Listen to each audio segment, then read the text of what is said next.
race fans, welcome back into another edition of the NSRL. We're back for Monday Night NASCAR. Good to be back. Took about, 2 weeks off.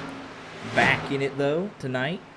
Myself and Art in the booth, as always, for the Focused Health 250 here at the Atlanta Motor Speedway, the reconfigured Atlanta Motor Speedway, starting to show its age in real life. Not so much in the sim, obviously. Can't update it every single year, so you see some good pack racing tonight. Art, how we doing? I think it goes by Echo Park Speedway now. I don't want to hear it. I don't want to hear it. Hey, man. They're like, not. They're not paying that's how us. We get new sponsors. They're not paying us. They did not. Right? Like, if I start calling it the Busch Series, O'Reilly's. Oh, listen. It's the O'Reilly car. Listen, if the Echo Park people want to pay us, I'm fine with it. But tonight at Atlanta, we're in the city of Atlanta for the Focused Health 250. 163 laps. It's a weird bunch, isn't it? Stages at the conclusion of lap 45 and 90. Estimated fuel run of 53 to 57 laps. 4 total sets of tires. Daddy. It says additional, but it's 4 total. Yes, buddy. 5 cars. 5 cars? And 5 people. 5 people. 5 trees. And 5 trees. Yeah. Okay. And 5 houses. Cool. 100% fuel limit, no fast repairs. Going to be pretty deadly tonight at the super intermediate or whatever you want to call it. Ultimate wild card. There was, I think, 44 people in the server for practice.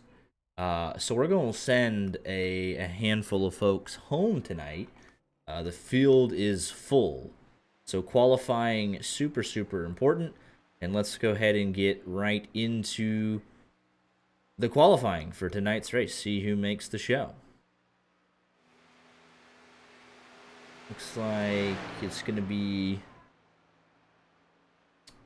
Keith Black to set the first timed lap, followed by Steve Herring and Chris Claude. Names highlighted in red will be the drivers that have to race their way into the show.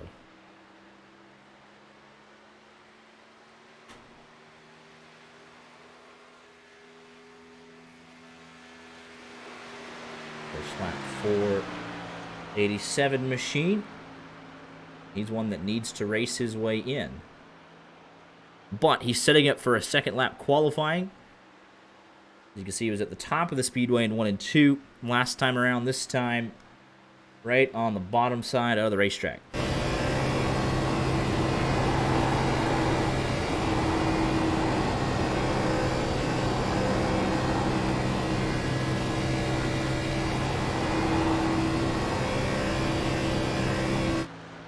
Holding it wide open there. Legal to go below the line in qualifying at least, and he set a pretty respectable time. There was provisional pole sitter for about half a second, then Rodriguez, now Lindgren taking it away. Time's coming in hot and heavy. Here's to see what kind of games are played. Drivers waiting. Let the track temp change. Seen it a couple times this year. Ryan Honeycutt in the 21 that's supposed to be the 89. Looks like he hit the apron there. He's one of the drivers that needs to race their way into the show. Had a bobble there through 3 and 4. Going to be super competitive because you can go full throttle in qualifying. 8th quickest. Giesbrecht and Herring. You see there, Herring only a 10th and a half off the pole time, let alone making it into the race or not. So super competitive qualifying expected. Here's Joshua Chrisman in the 5 machine. Last man in, he's 30th in points. But he is locked into the show. There's a tie for 30th. It's himself and Brett Bennett, I believe. But he's setting up for a lap 2 qualifying. Dean Thompson, Kyle Courtney will need to race their way into the show as well.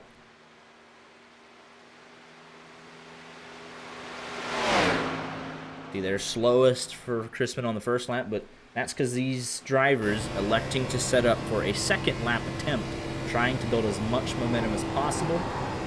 They're all chasing a 31 4.86 from Zach Lindgren.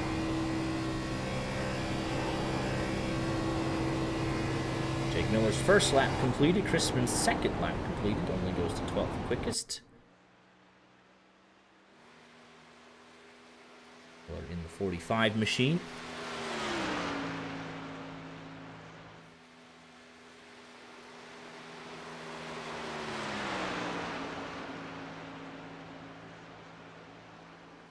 Everybody will have to qualify. It's not, you know, if you're not top 30, you have to make an attempt.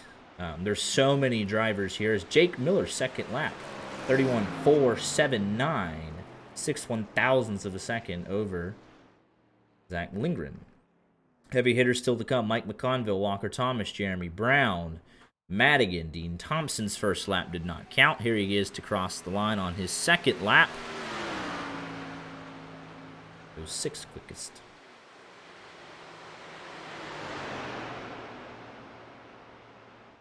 Walker Thomas beginning his out lap. Ethan Ball, same story, along with the 95 of Corey Burkett. 24 times on the board.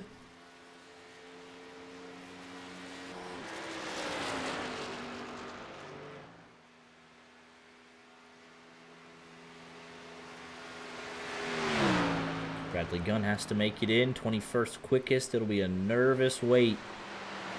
42 machine as he's got times to beat. Ahead of Kyle Courtney and Steve Herring. And they're not even 2/10 off of pole time. It's just how close these type of tracks tend to be. Jared Wishing looks like he was setting up for a first lap attempt. He went below the apron, but definitely lap 2 for him.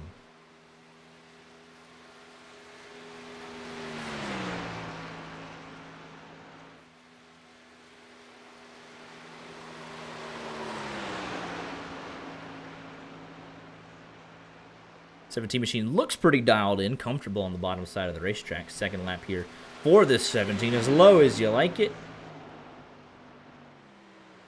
17th quickest. It looked pretty hooked up in 3 and 4, but maybe not the raw top end speed. Madigan, the man that we've been told has won back-to-back races. So that's what it says on SimRacer. That's, you know, if we weren't there, did it really happen? But he's going to just have to go and do it again. He specifically asked us to broadcast last week. And he went out and called a shot, though. He said, hey, I'll give you $50 right now, cash. We chose to torture ourselves and watch the United States embarrass themselves versus a bunch of waffles. So, probably would have been better to take the $50, truthfully. Yeah, probably should have taken the money over watching. Disgusting, disgraceful performance. Oh, well. What's done is done. We're here tonight at Atlanta. Got a full field of 38. It's going to be a good time. We got to set the field of 38 first. Still not done yet.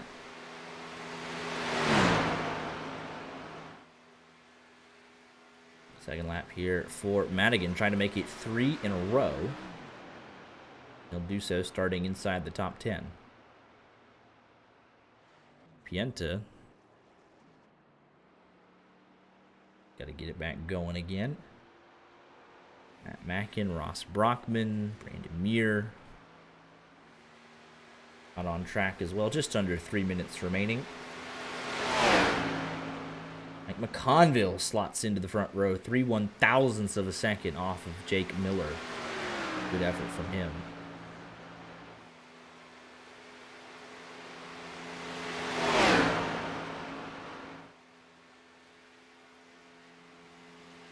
First lap for the 71 machine.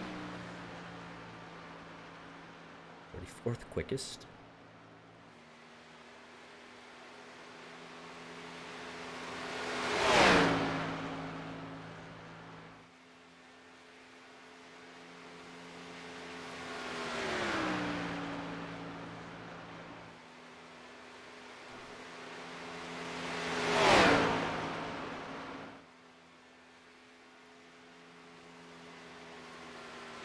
On a really good first half of the lap. Second half of the lap gonna be good as well. P1 for Brandon Muir, 0.1300ths of a second. Still to come, Aiden Kirker, Elliot Henderson on board with Kirker for his second lap.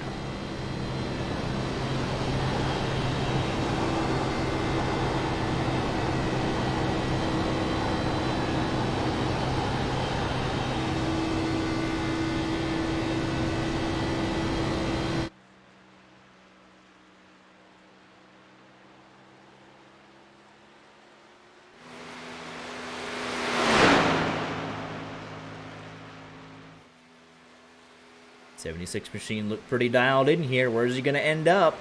Gonna be P1, 31.46, 9 1/1000ths of a second. No laps. They waited till the end. No lap from Rich Jett, Jackson Sims, or Ethan Ball. We had 44.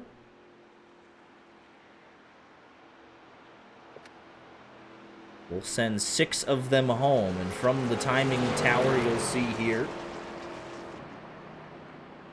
This is brutal. Yeah, I mean, the whole field within 0.2 of a second. So here you go. Let's start from... Is it not going to give it to us? Steve Herring, Corey Burkett, Kyle Courtney, Bradley Gunn, Logan Giesbrecht, and I think that was Richard Pruitt. I believe Richard Pruitt is going to be the last one out. Literally everybody within 0.2 of a second. And, I mean, that's super speedway qualifying. That is simply the nature of the beast that this is. Let's go take a look here. Names, full names, need to be on the chopping block here. We need to send 6.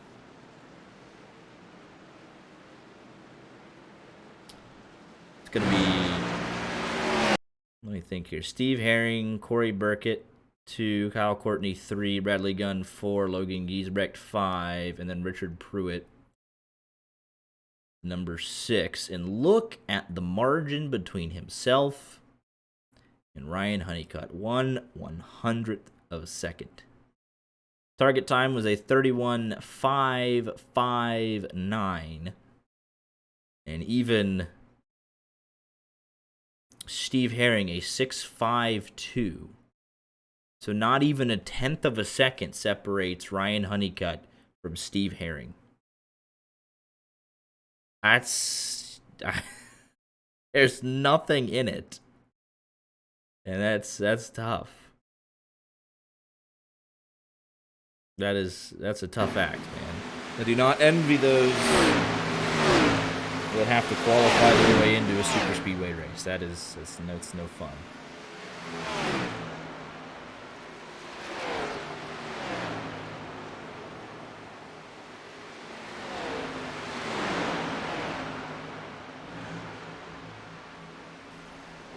But with the plate racing, right, it does bring out, you know, more drivers naturally because everyone will be, you know, competitive in that lead draft.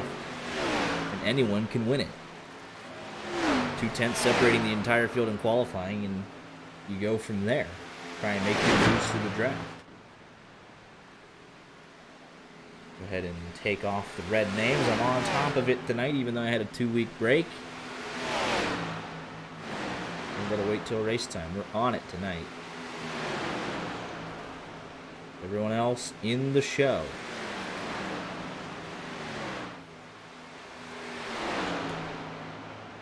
There you have Just it. a byproduct of this, you know, pack racing that we've all come to love is going to be another, you know, element of chaos, the crashes, the, you know, collecting of cars. Like, anyone has a chance to win here, and it honestly won't even just be because of skill. We could come down to an Austin Dillon situation where there's no one else who can race you. Yeah, there's nothing left for 38 drivers. That being said, let me actually, I know we got 38, so let's update the pit here. Pit performance, styling.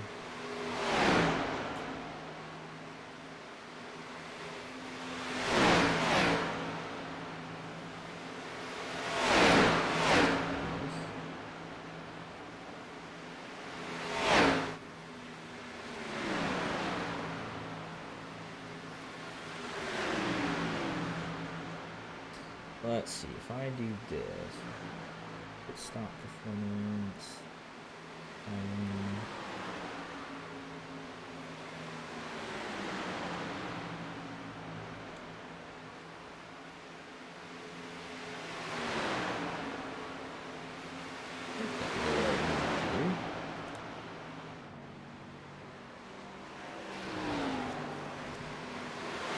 Perfect.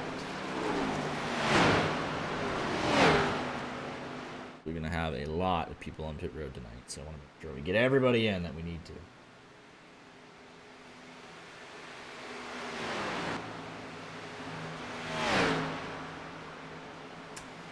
Another very important note tonight, we can firmly put our focus on the race for the chase. Take a look here at your top 20 in points entering tonight. We're taking the top 12. Joseph Madigan on an absolute tear. Had to get these race wins. And he is. 7 top 5s in 10 starts with the 4 wins. And even though he's made half the starts as everybody else, he is in contention and will, in fact, play a part in the chase proceedings as things stand. Take a look at Gavin Fitzgerald, the man currently in P12. Let's change it points from first gap to next. Can I do that? Oh, that's rude. Total points behind leader.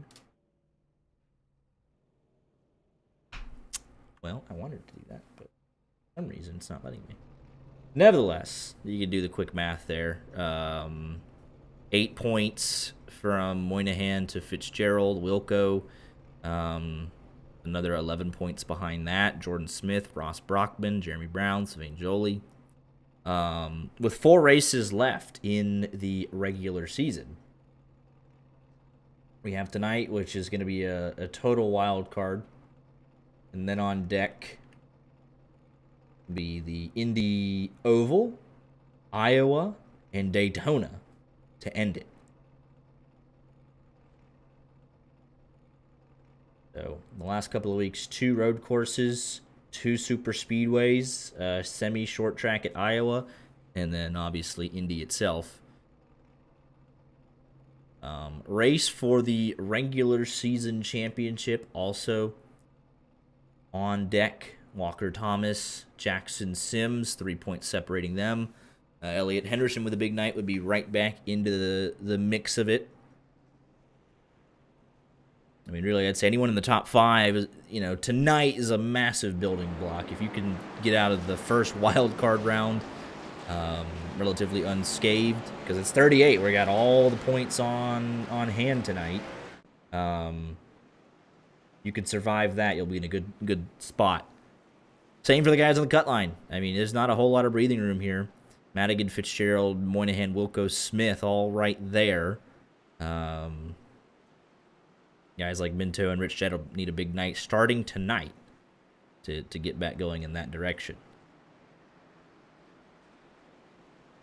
And it's interesting when you look at these point standings from your top 20. I mean, even the guy leading the sucker, only 12 top 10s. So there's 8 races outside of, you know, that he has not finished, even in the top 10. So there's just so much parity going on. Elliott Henderson actually the best at the consistency, 15 out of 18.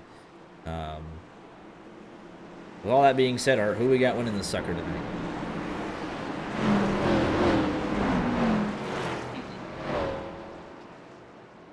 I can't pick Kyle Courtney. Did not make the race. I did want to rub that in because I'm just that kind of person. Give me McConville. All right, give me Gabriel Lafrene, P24. You know, we started with McConville on super speedways. It's just, you know, how it is. Brandon Mears starting from pit lane there. That's what you see here. But we're underway here at Atlanta. A very, very important race.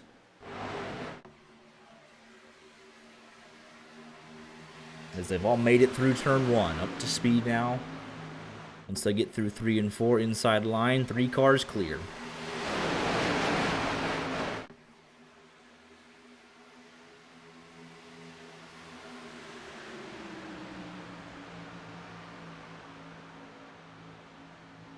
Saw a lot about handling. Obviously, as this track has aged in real life, the handling, what I didn't get to see the whole race last night, but handling was a major concern, at least in the Cup cars, to where people were almost at risk of going a lap down simply because they could not keep up in the lead draft. Not because of engine power like you're a backmarker, but because of the handling of your race car. Which I guess technically also makes you a backmarker. I don't know, but it's a different kind of like, oh, we don't have the engine. We have the engine. We can't handle it. We can't go flat out on the aged surface. And there were some concerns from guys pre-race on how this race was going to play out. Logan Giesbrecht. Last night, there was 260 laps of feeling like you're going to spin out. No idea how it's going to handle long term. We saw it in the spring race. Guys would eventually it would start to get away from them. They'd start sliding all over the place and inevitably end up in some calamities. But everything's okay right now. Got a little spicy there mid-pack. It's just outside the top 10. They're 3 wide coming out of 4. Ryan Honeycutt right through the middle. Nearly into the left rear there of Sylvain Joly. That got a little dicey. Still might be dicey. Looks like they're playing ping pong a little bit back and forth almost. Still 3 wide. The Honeycutt moving up 10 spots in the opening 4.5 laps. They are still being banging. They're going, well, that's Joly, I believe. Don't get him. Okay. I guess that's one way to settle it. There's heavy damage there. That was a pretty square hit on both sides. Got, hit in the left and then shoved up to the wall, hit the right side as well. So, but able to hang on for now with the OA. He's not immediately dropping to the bottom or anything like that. Let's go on board. Look at the steering. But he's not completely out of his element here, so.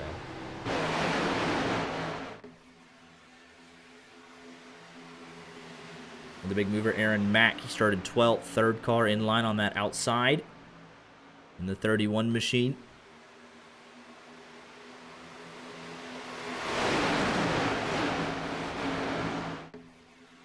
Two by two, not unexpected, obviously, this early.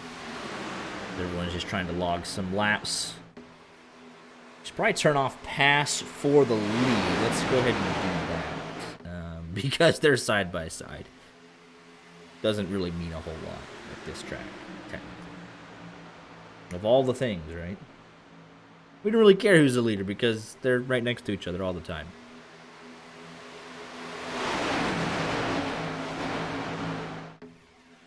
But when you know there's no fast repair in your back pocket, there's 163 laps at a track like this, you're tending to want to ride out a little bit.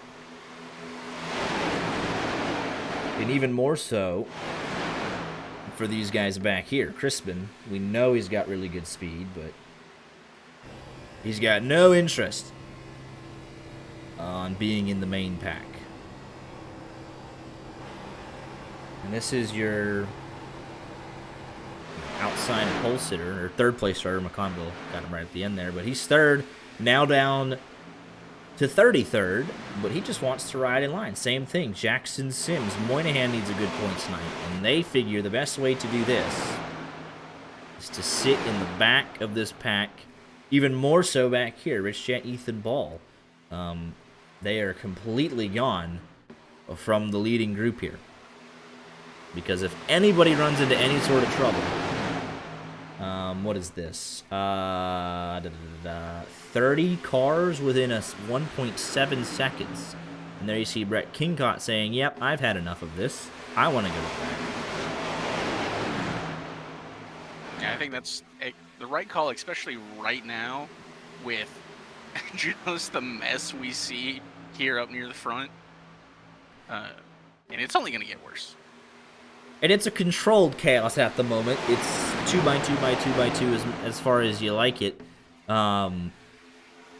Doesn't even need to be the 3 wide, though. If somebody just can't control their car, slides off the fence, or applies a lot of air on that left rear quarter panel. You get somebody bent out of shape, and as we've seen, especially on the tri-oval, the dog leg, we've seen some hellacious wrecks at that angle.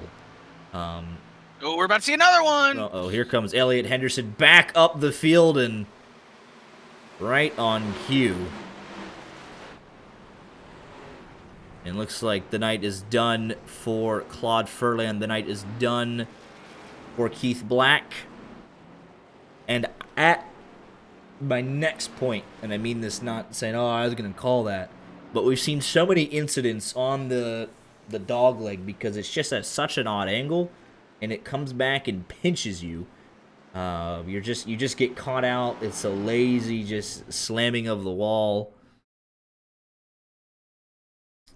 And they were trying to go 3 wide, and the space just wasn't there. And this is, like I said, if you're caught out 3 wide, this is Joseph Madigan. You're just up top here, and he's got to check up. He finds himself in an awkward situation here with the 31. He checks up, and at speeds like this, Elliott Henderson nowhere to go. He's got Dean Thompson right behind him. Just caught in the sandwich, Matt Mackin, and they up the hill. Like, what are you going to do here? There's not a whole lot you can do. This is worst case scenario, right? Car spun down the track, and he's coming right back up. Just gets pinched in between 2 cars, and then he hold the brake. Whatever, it doesn't matter. He's coming back up the hill. Keith Black into Walker Thomas, a huge implication there in the points. Minto, that's big. Yarnell, Furland, Matthew White. The 4 machine of Donovan Bowruff.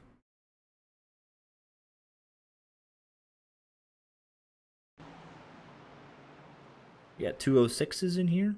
I just saw that. There's Brock Packard, Gavin Fitzgerald. He needs a good points night.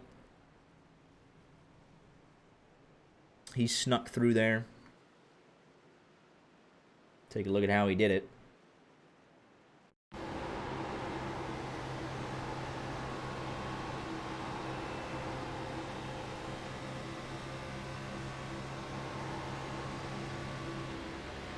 This is not what you want to see out the front windshield.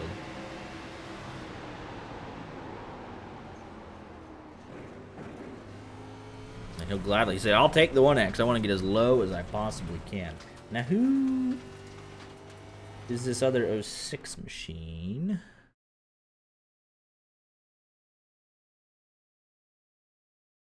Is that Brett Bennett? Is that what it is? You know, I can't honestly tell with the camera angle that gave me there. It is. How'd that happen? As long as I've known, he's been the 90, but I don't know, something's happened there. Uh-oh. Wishing had an incident on pit road? Yes. What happened? Oh! Apparently someone stopped. Oh, no. Oh, no. Oh, that is not what you want to see there. But obviously the 43 severely wounded, and Brad Peters, Yo5's like, gotta get it going. The 82, oh, it's just a big mess in the fast lane there. Giant mess. Big front end damage there for Wishing. What are we doing here? But for sure, that's Keith Black, Claude Furland out of it. Walker Thomas looks like he's already left. We didn't see the visible smoking corpse of his engine. But he's pinched. Car right on the left side, slams him into the wall on the right side. And he's done. He is out. Take a look here at the point standings. That was your points leader coming into tonight. No longer Jackson Sims. Gonna look to be in the lead of the points after tonight. Motors blowing on pit road as we speak. Here we go. Back underway. Down a handful of cars.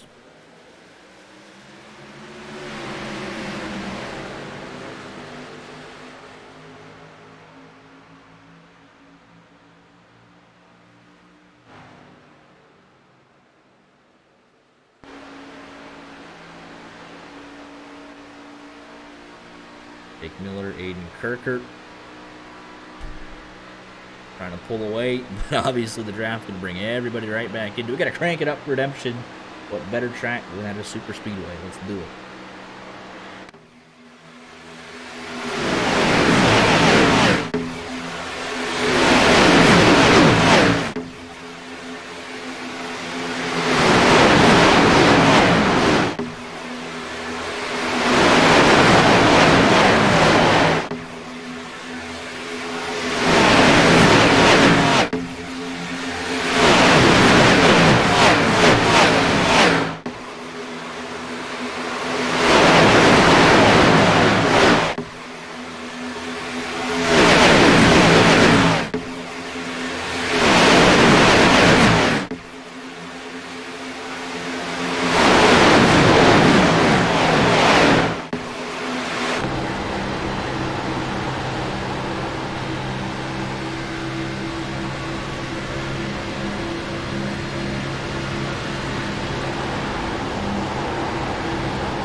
Absolutely phenomenal camera angles presented by TrackCams22.com.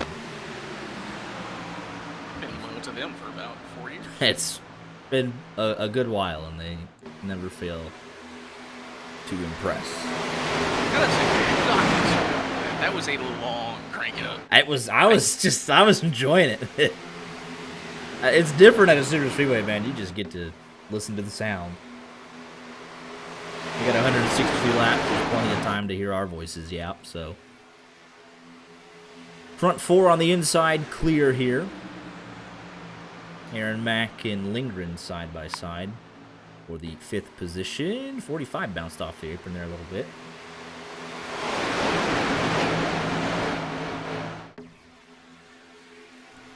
We're trying to pick up the pieces here. We got 28 in the leading draft.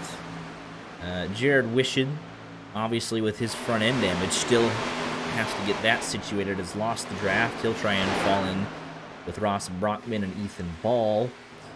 Matthew White, heavily damaged, has linked up with Minto, also involved in that caution. Elliot Henderson, in a bad way, heavily damaged, only doing about 160. But he is in the fight. He'll make up points on Walker Thomas, just barely, but will lose even more to Jackson Sims, assuming things kind of continue to go the way that they started. Yeah, based on, how it's going, Jackson Sims should leave here, as the series leader. Yeah, with a healthy lead here. On all things considered, he'll, who knows where he's going to end up. At a bare minimum, right? Jolie. Oh, there it is. Should not have said anything. We're still wrecking. And that was right by Jackson Sims, too. So,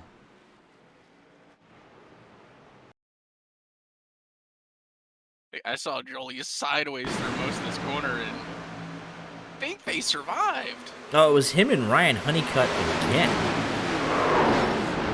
Jolie ends up surviving. A great piece of car control there. But everybody behind not as lucky. Let's see here. Oh, wait. He wants to go... Well, it's weird because he wants to... It was the 06s getting into each other, sorry. Yeah, he wants to follow in line with the cars ahead of them, but they're coming from the third lane down to the second. He goes up, and it's a miscalculation. Honeycutt tries to shoot the gap. However, they kind of pinch each other off here. Like it was never going to work. And then... I mean, this is right behind. What do you do, right? 06 and 06. Right into the right rear with a shot. Jolie coming back down the hill. There's Brock Packard and then Chris Claude trying to shoot the gap. Not able to do so. Big damage for those three. Down the hill, they're going to collect Brandon Muir.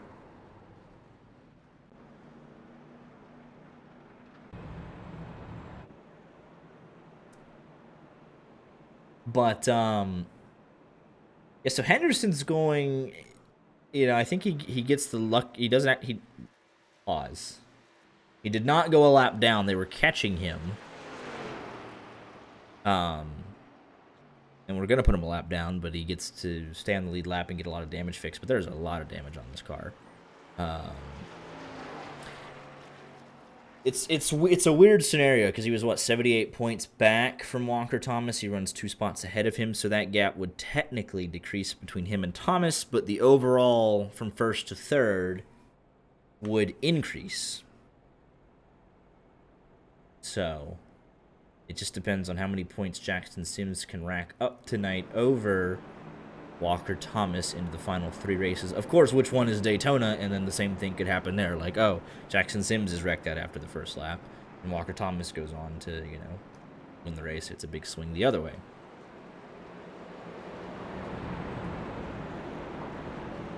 I don't think we get it right, but the green flag pit stop scenario here is fascinating. You see those little boxes, those segments, that's where you got to be at all times. Don't have to maintain the 45-mile-an-hour pit road speed limit until you get to the yellow commitment cone, but the pit entry is on turn 3. So you have to commit there. I think we've seen it one time in like 3 years. That is something to keep in the back of your mind.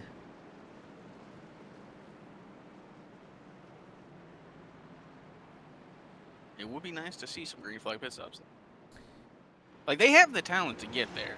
It is just, the track is very challenging for anyone who's not, like, even for the top level drivers, they have problems. It's... Yeah, I mean, what did we see? It was, 4 red flags and, 12 cautions for the real-life O'Reilly race the other night? Something like that. They were tearing some stuff up.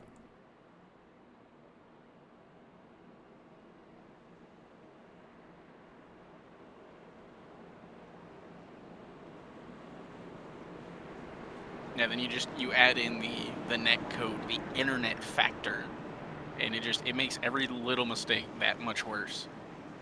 Yeah, there's no, I'm going to cut this guy a break. Well, it's not really how that works, is it?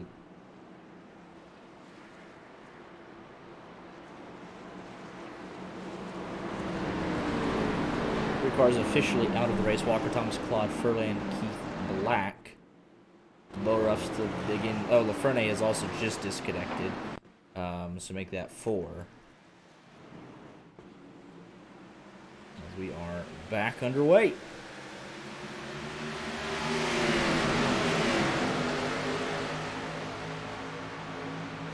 .32 on the lead lap, and then Elliott Henderson. Who, I don't know, is he going to get caught in 18 laps? How much did they fix his car? If he could stay 1 lap down, get the lucky dog at the stage, keep fixing it, he's not going to be in a terrible spot.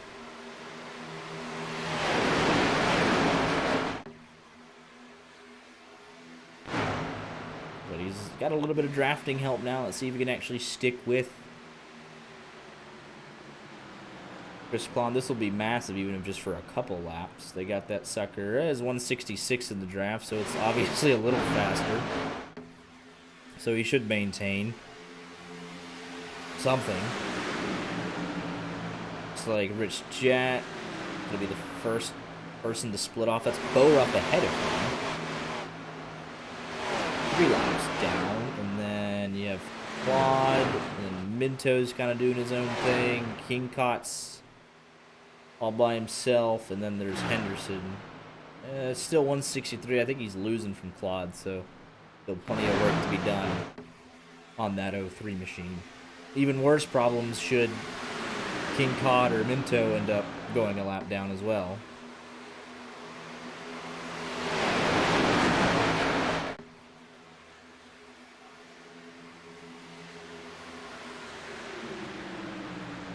Conville now in control of this race. Front 4 on the inside line clear. Lindgren side by side with Mac for 5th with help from Jordan Smith. And Thompson's up there as well. Jeremy Pienta. And 57 machines up there. Fitzgerald needs a good points night. I think he's going to go for some stage points. Sims could help his lead by getting a couple of freebie stage points. Because I think no matter what at this point, he's the points leader. It's just by how much. So if he gets a couple points here for free, it can only help him.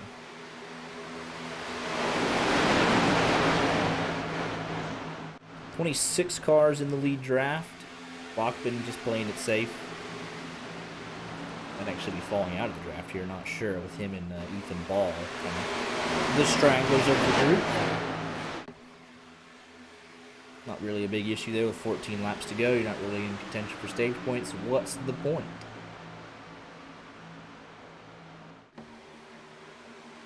I think you got a point there, bud.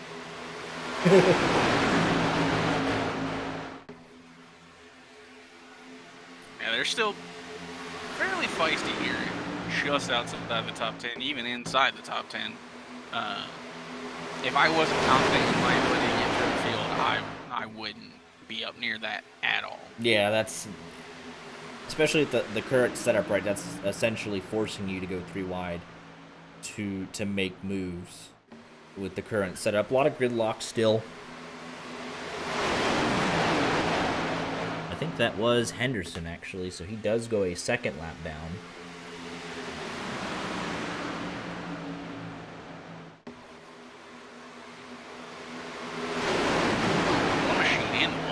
Mackin, we're going to be 3 wide out of 4. And a slow car, Sims. Moynihan had to check up through the middle. Peters nearly into the back of him. Chrisman around the outside. Doesn't have a whole lot of help. In fact, no help. It's just outside the top 15. Aiden Kirker, meanwhile, to the race lead. That top line was able to get 2 drivers down in front of McConville, 76 and the 45. 10 laps to go in stage 1 here. 3 wide further back. Chrisman still a part of that with Brett Bennett and Diego Rodriguez. It's fine margins. Nearly contact there between Rodriguez and Bennett.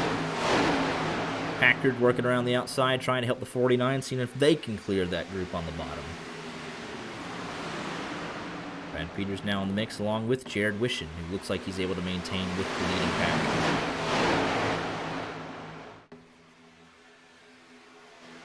I thought Packard would go with Christman there. They had a little bit of a run forming. They're now going to be getting pulled by Moynihan. But Packard going to try and pass on the inside. I say it every time we come here, but you got to see the air, right? What lane's going where? Is there going to be a checkup? Where's the energy at?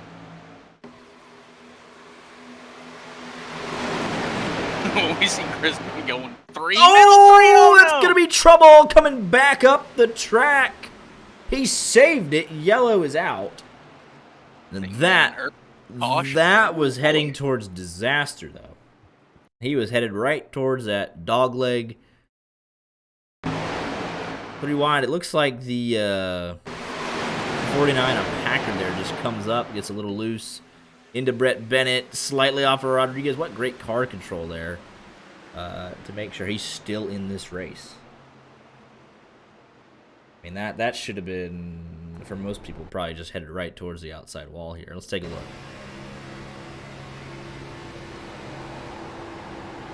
Then cut down towards the middle here, 06, fake 06. So then it's a little bit of a squeeze. And then you're playing pinball. Does he actually get into Bennett there? Was it kind of...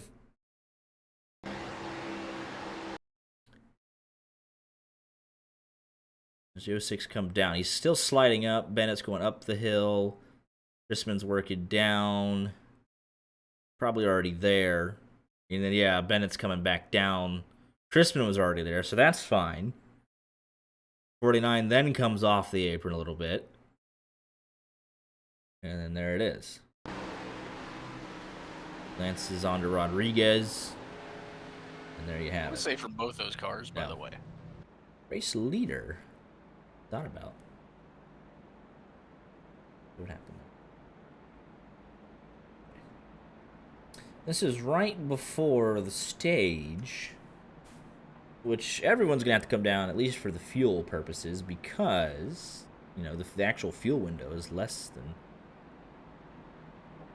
You know, you can't go 2 stages, so everyone's gonna come down for a fuel. At least get to the end of stage 2.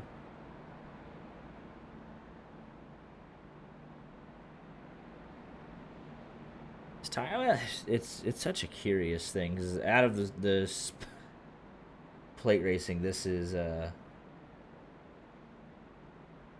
one where tires mean the most.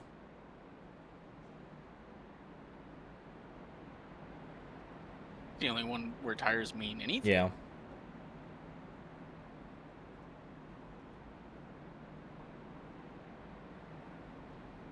And we have seen it to catastrophic effect of people trying to stay out on tires.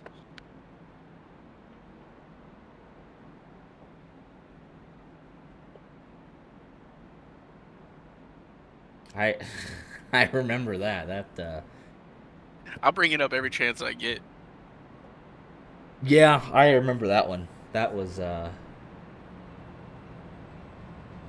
Can't remember the name, but driver tried to stay out on old tires in the Cup car. I think this was like early release of New Atlanta. And yeah, car did not go. It was very funny.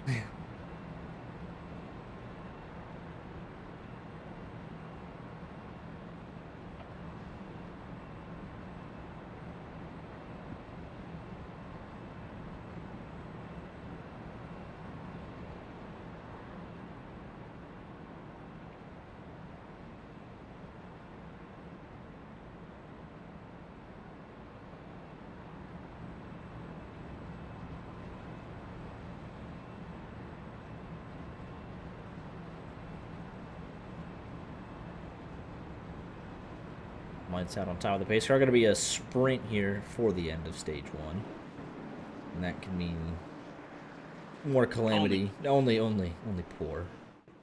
Only good things. Nah, it's fine. It is fine.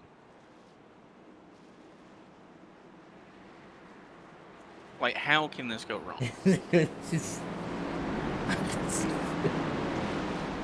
Was it Tim Hendry? Oh my goodness. I didn't think he would bring the name up. Corbin actually remembers. Of course, that's what Corbin contributes. I remember. Oh, that was so awkward. Here we go. I mean, I remembered. I just wasn't saying that. I was being nice. Corbin was behind him. Of course you were.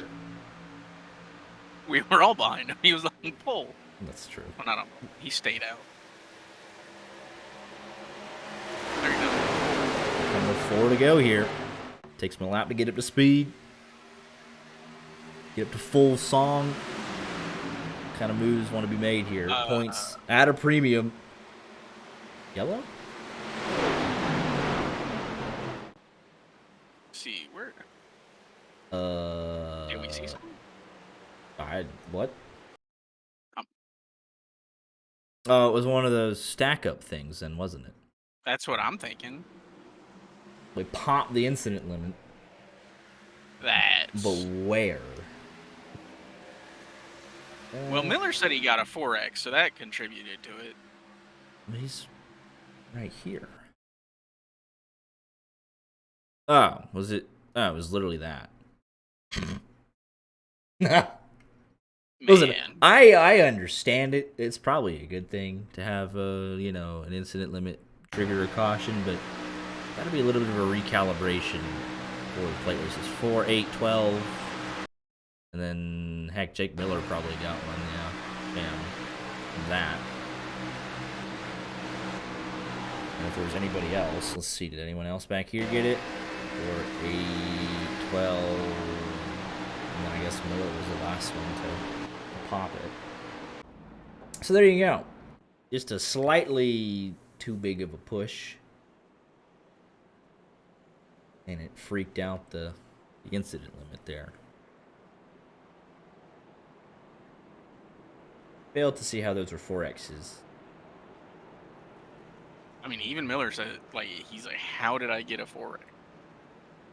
Driver of the car didn't even think it was a 4X. Yeah.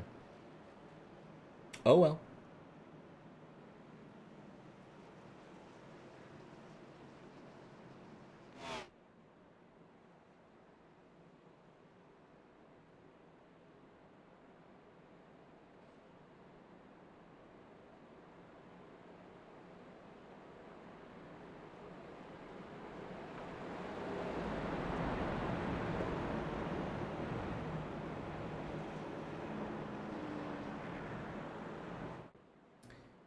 So is this gonna...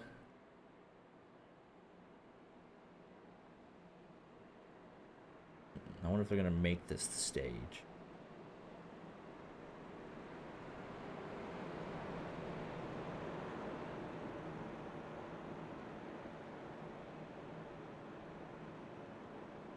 I'll see.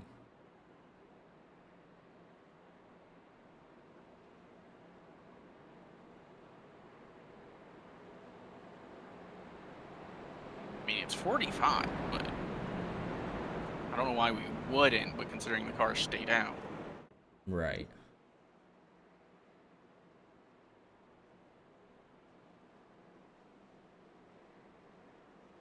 Because if we get the one to go this time, it's going to be 43. Well, I guess they could do it, but... Yep, be 43, restart, get the one to go. Good news there for Bo Ruff, who's actually overtaken Henderson. Henderson continues to get work on his car. Obviously, the cautions look like they're going to continue to fall.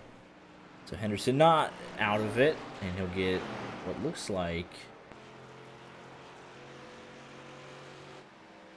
one more chance to work on it here pretty darn soon. But it's funny, all the damage looks to be on the back of the car, but he also has no speed in the front of the car, so...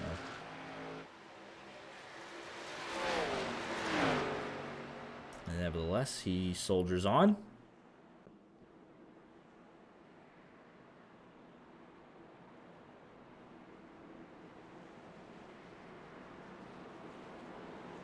While we still have a little bit of this caution left, I want to talk about how wild it is that Corbin was in chat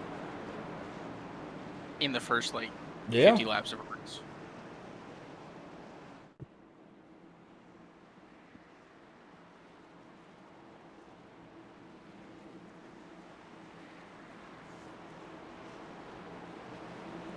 Here we go. Looks like we're gonna get the one lap. Okay, beg your pardon. Freak out. Don't freak out on us. Here we go. Pace car is off. Literally gonna be a one lap dash. So that means benefit to the inside line. White flag is out for stage one. And there is nobody behind these two. So McConville, I would imagine, might want to think he can pull out here and get a run. There's no pressure behind. I mean... Unless he wants to leave it late. And he's going to make that move. Here we go. He's going to try and side draft, but not close enough yet.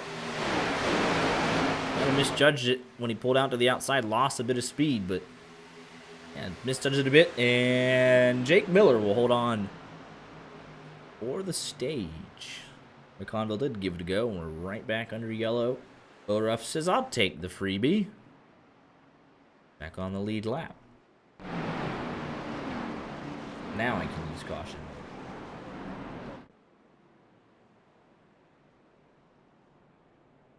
It should be open this time since they got the pace car. Everyone's right here.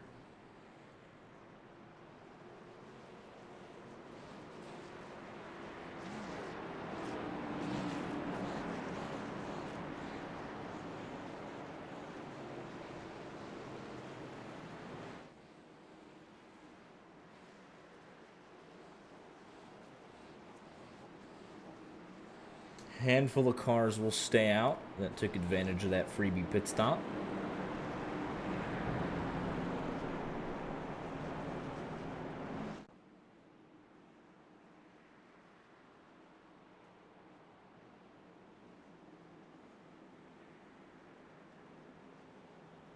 But the majority of the field coming in at the end of lap 46 here.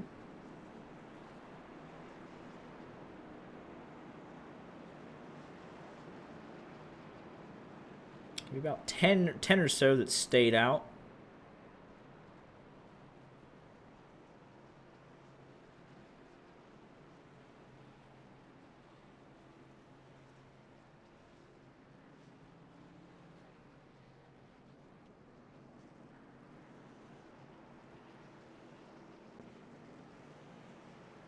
And Mir with the fuel only stop wins the race off pit road.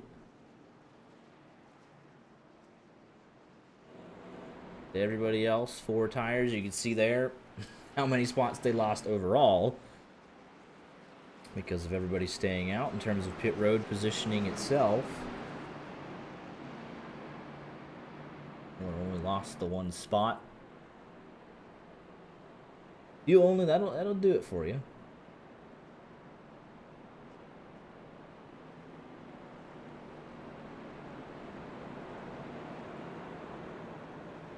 Just a fascinating tool we have at our disposal. Donovan Boruff. Back on the lead lap, continuing to get work done on that 4 machine.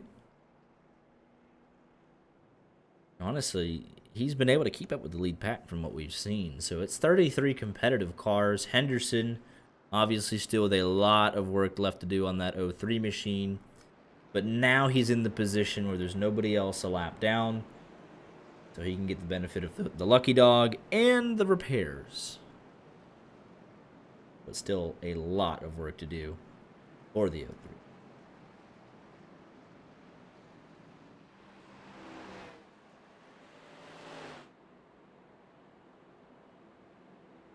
Lights right on top of the pace car. And first to, it was 11th. No, first to 13th, excuse me. That took advantage of either pitting at lap 38 or lap 42. So a bit of a mix-up in the running order. For example, Brad P. Let's just show you. Take a look at biggest movers. Where'd it go? Brad Peters plus 28. Jackson Sims 10th. Yeah, everybody inside, everyone there has taken advantage of a little bit of strategy.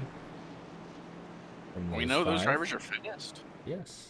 Like, playing the position game, going to be able to, likely get up there and hold their spots. And they should have the fuel to make it to the end of stage 2, so I don't see anything wrong with that whatsoever. Unless you're worried about the point situation, I don't see why you wouldn't. At that point, the lap 42 pit stop kind of seems like a freebie to me.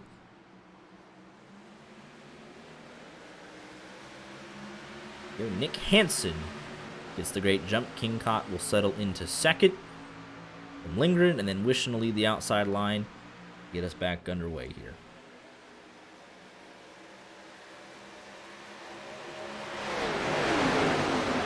Might have gotten too far out in front, though. We'll see. McConville wasn't able to take advantage of that on the last restart, though. But here comes the outside line. They are hooked up tight. King Cott looks like he wants to take advantage. Here comes Brett Bennett on the inside, trying to help out that 99. Here, look at the run here. 99 had it by half a car length.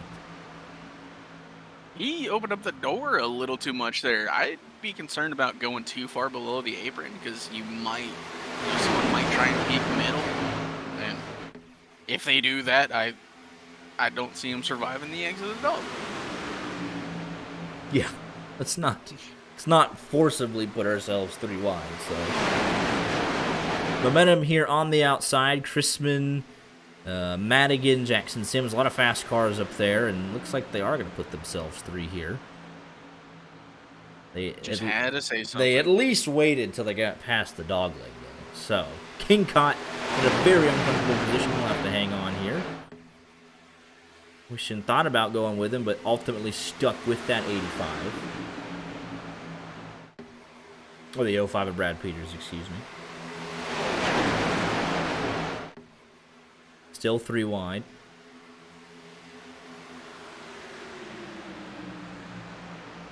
King Cott just trying to hang on until he could find a spot in line. Although he might be getting some help here. Jackson Sims up through the middle. Not really a spot in line as so much as, stopping the bleed. As he's got a car now behind him. We're 3 by 3 for at least 2 rows. Ooh, get off of him. Ryan Honeycutt. Always 3 wide, it seems like. And he was finally able to drop down to the bottom. Now, Sims will lead what is technically the middle line. But just like that, snap your fingers! And Wishing nearly got turned in front of 90% of the field. Oh my goodness, off the nose of... And there's no chance. There's still a chance. Still happen. That was very close between Dean Thompson and Jared Wishing. Great car control from Wishing. Still 3 wide. Hansen still leading this race. But yeah, just like that, right before Wishing nearly, got murdered. It went from that 3rd line being up top and King Cott in the middle all by himself to now only Wishing and Madigan up top by themselves. Everyone decided they wanted to run the middle lane again.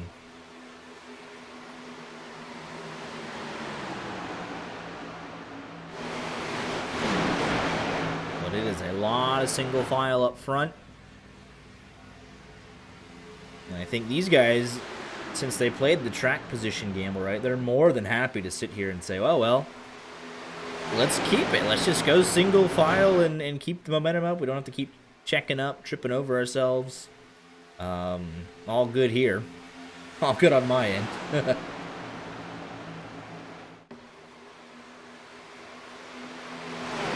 Reason to fight in good faith. Like, you've set yourself up well. Just gotta log laps now and try not to, run each other over. Yeah, like Brett Bennett, he's like, I started 26th. You tell me I can just ride around in 2nd, risk-free? Yeah, I'll take that deal. This is a dang good deal. It was never going to last. He's going to save it, though. If he comes back onto the track, does that pop the caution? No. Let's take a look here quickly at what happened. We stay green. That'll break things up even more. It looks like here maybe off the nose of Jordan Smith. But no, it was Honeycutt into Dean Thompson, and phenomenal car control there. I know he loses all the time in the world, but still has his car in one piece.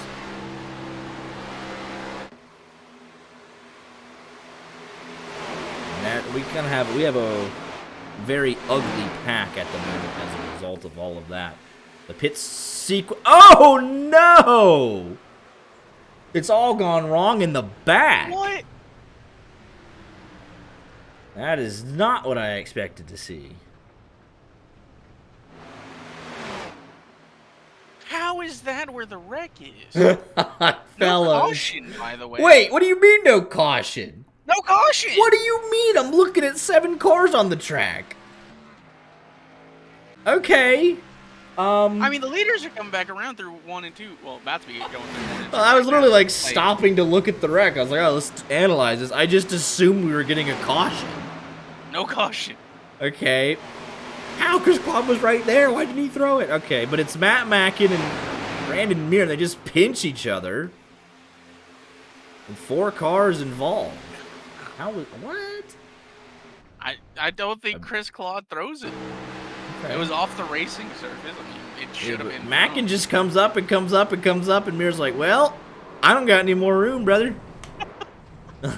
That's all she wrote. I cannot go anywhere else. Genuinely incredible. That's big for this race.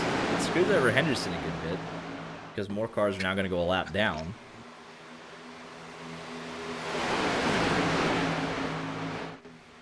Outside line starting to get hooked up here a little bit. We have looking like 22 in the lead draft, and those are numbers you can kind of play nice with, you would think. I mean, you thought they'd be able to play nice with about 6 cars. There's 6 cars in the back, right? Not so much. 2 cars here, and then 2 more right here. King Cott leading a group of wounded cars here, and then everybody else just involved in our most recent incident, all scattered by themselves, and here comes the lead pack. And that really screws over Henderson, because they're about to put maybe 3 or 4 cars a lap down, and then he's 3 laps down, so that's a lot to ask for.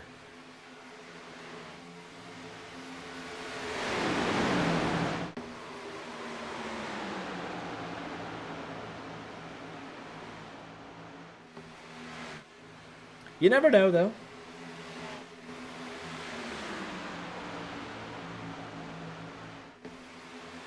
Outside line starting to get there. Outside of P4 now.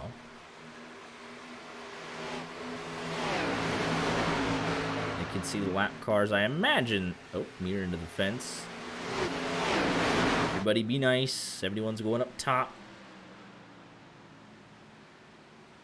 It's going to squeeze a little bit here as they exit turn 4, but everything's okay. There's a little 3 wide behind. Everybody play nice. Oh boy.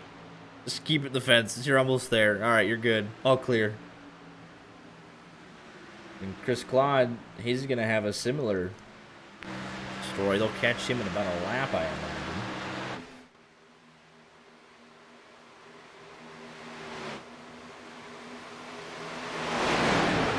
But even something as simple as that kind of breaks up the pack a little bit from people having to shuffle to get back in line. Here comes Brad Peters with help from Dean Thompson. They have caught Nick Hansen finally. Look at Gavin Fitzgerald. He's got a huge run here. Closing up the back of that outside line.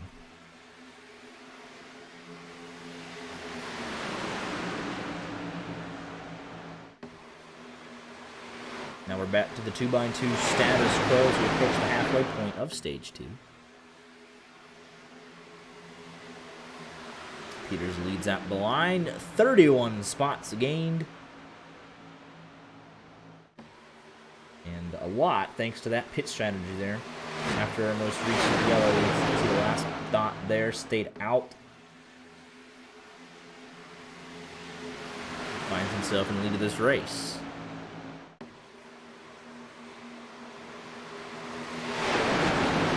Next to go 1 lap down. They're all nice and neatly organized, though. It's a nice 2x2 train, so not a whole lot of sketchiness there. That's kind of rare to say about cars that 2x2. They were neatly packed there. Oh, I think that's Honeycutt getting loose. He's been the most aggressive, though. He's been the one willing to go, you know what, yeah, I'm going to take it 3 wide of the night.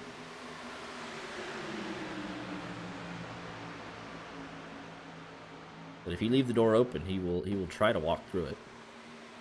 Results may vary, of course.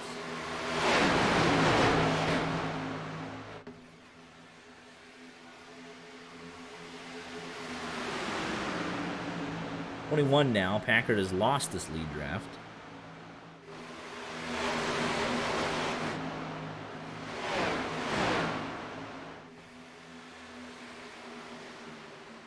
Sims also at 31 spots. Outside line holding success for these guys. We'll see what they elect to do. They've gotten 2 cars clear on the outside. Do they want to drop down and now leave the inside?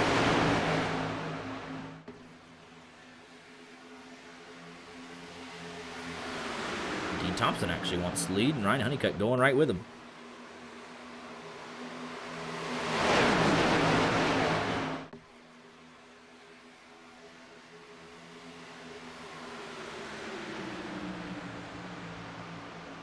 This is the first time Dean Thompson has led since we've had the privilege of broadcasting the M&N NSRL series.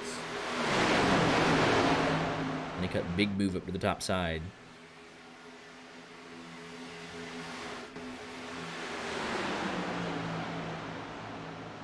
You can tell Honeycutt wants to lead, though.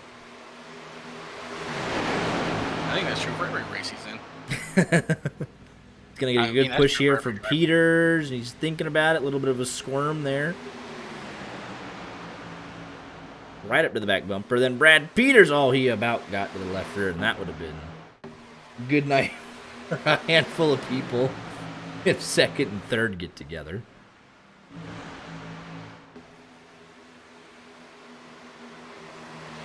Honeycutt eventually does move to the low line. Back up to the top line just like that. Sims is always up here, and he's taking a peek at it there, it looked like.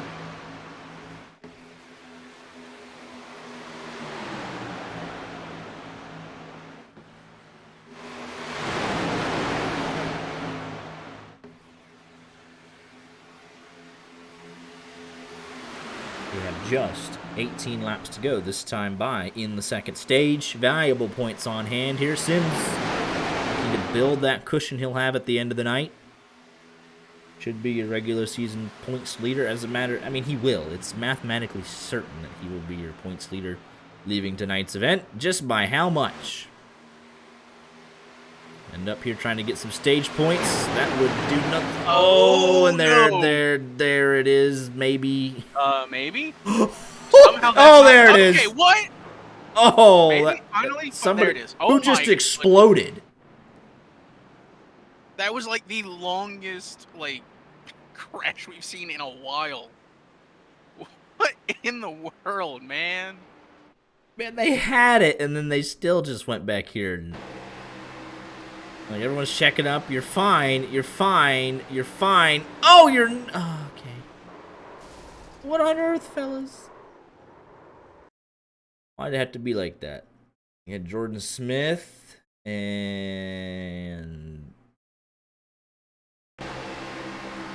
Aaron Mack, Joshua Christman. It's just the slightest contact. That is massively unfortunate. And then there was even more after that.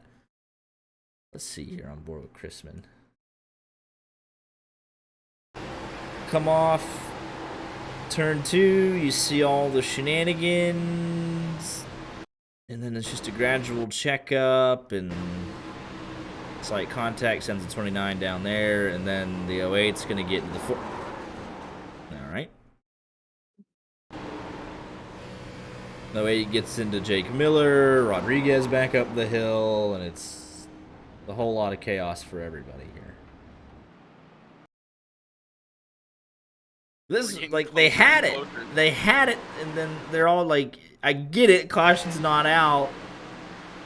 Car high, like he's there. It's never gonna. Well, I thought he was gonna clip himself off the 08, but the 08 gets himself pinched in between 2 cars, hooks the 45, then right rears the 21. 5, nowhere to go. And that all started, though, with the 21 and 26 getting together.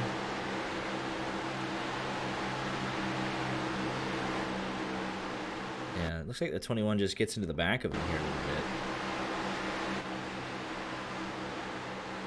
Gets him out of sorts up in the wall. Massive checkup. And it's off from there.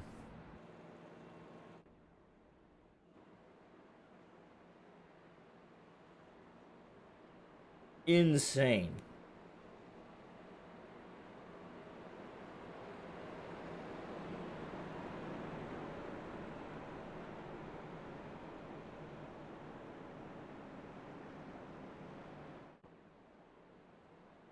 Yeah, we're getting closer and closer to the Austin Dillon moment of not enough cars to compete. Oh boy. And we haven't even hit lap 80 yet. Not even halfway.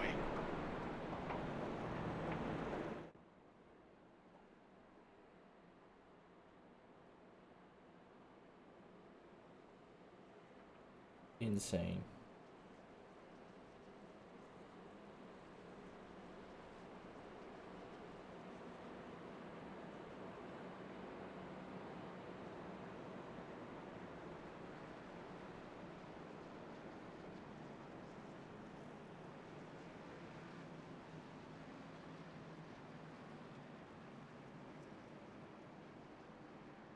How are our picks to win doing? How's McConville?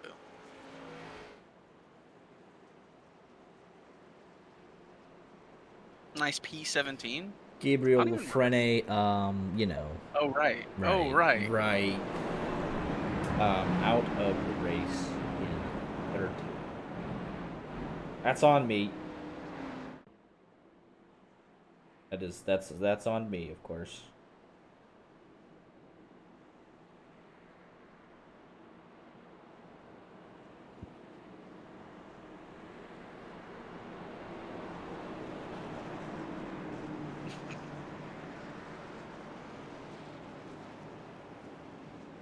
See, that's why I picked someone I was okay with cursing. That's fair. What's McConville going to do about it? That's true.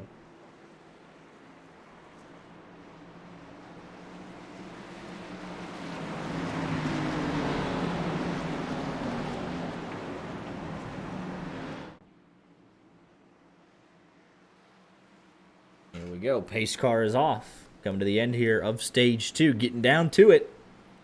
Jackson Sims in control. Great restart for that inside line. Gavin Fitzgerald not really going to have a choice here. Because look how those three are hooked up.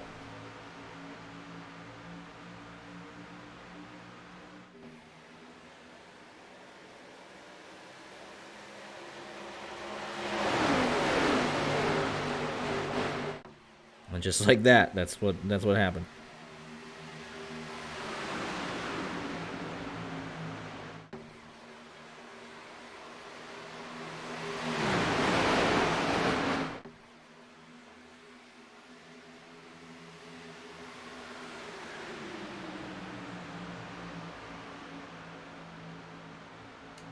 $13 to go.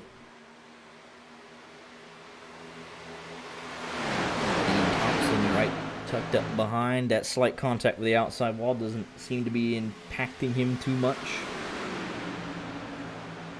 Side by side for third.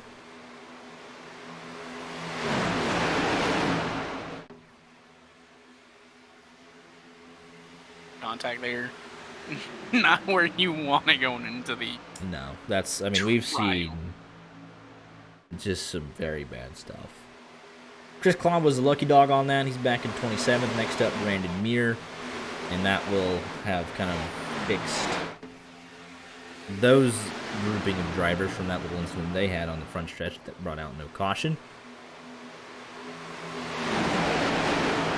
Had a driver update redemption. Dean Thompson to the inside of Jackson Sims. Both of these guys are getting shoved pretty hard from behind. Ryan Honeycutt shoving Thompson, Fitzgerald shoving the 26. 19 cars in the lead draft. Brockman about a second back. Just hanging out just in case.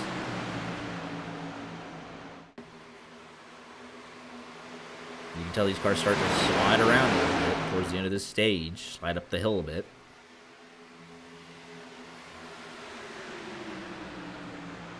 Horseshoe wants a driver update on Elliot Henderson. Elliot Henderson, he started in the 11th position, caught up in our very first caution of the evening. Had, I mean, just massive amounts of damage to the back bumper of this 03. Couldn't even keep up with anybody, let alone the pack. That now seems to be fixed. He's got to get his 3 laps back in the second half of this race. He was third in points coming into tonight. So massive implications as things run. But the crew looks like they've done a nice job of beating all the damage out of that car. Oh, trouble! Oh, this is simply cannot end good. Keep it. Oh, and Fitzgerald's in the wall. They're trying so hard to keep it going. How on earth are we still having... Oh, and it's... Oh, God. Not over. It's not over. Yeah, this group right here, that kind of leads into my next discussion point. There are drivers you do want to push you, and there are drivers you do not want to push you when it gets down to crunch time. I don't know if I want any of these top 5 to push me around right now. They are dicing it up. There's the 69, absolutely hip-checking Ryan Honeycutt.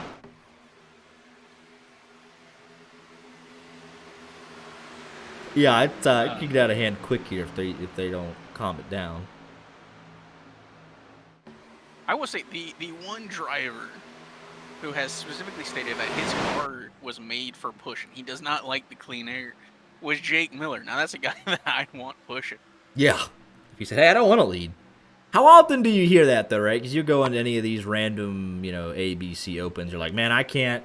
I got to be the lead car. My car doesn't like to push. And it's like, really, like, hey, I need you to push me to the win. I don't want to finish second. Right? You have to push me. My car's only made for leading. Oh my gosh, the 21 into the bag of Dean Thompson. But 99% of the time I feel like, oh yeah, my car was made for leading. You just push me around, I'll get first, you get second, and everybody's happy. I feel like poor Dale Jr., his car was made for pushing, man. He always pushes his teammates around. I don't know if his cars were made for pushing or just the fact that he was the best pusher on track. That's part about just being a really good super speedway driver. When he pushed Johnson to that closest race at the time, finish Talladega all those years ago, the tandem. Why couldn't he have gotten pushed? Why'd he have to be the pusher?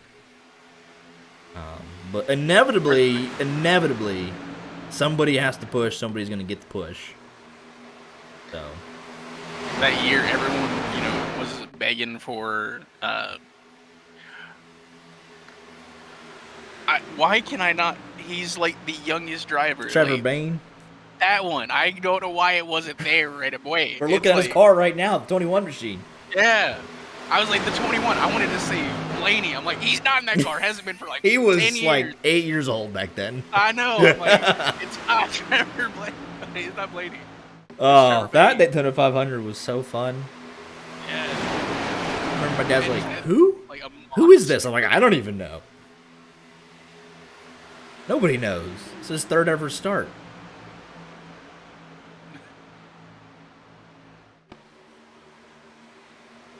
Like Terry Labonte finished 4th, David Gilliland at the time finished 3rd or something. Oh, there goes Nick Hansen. Don't come back up the track. He's going to save it. We stay green.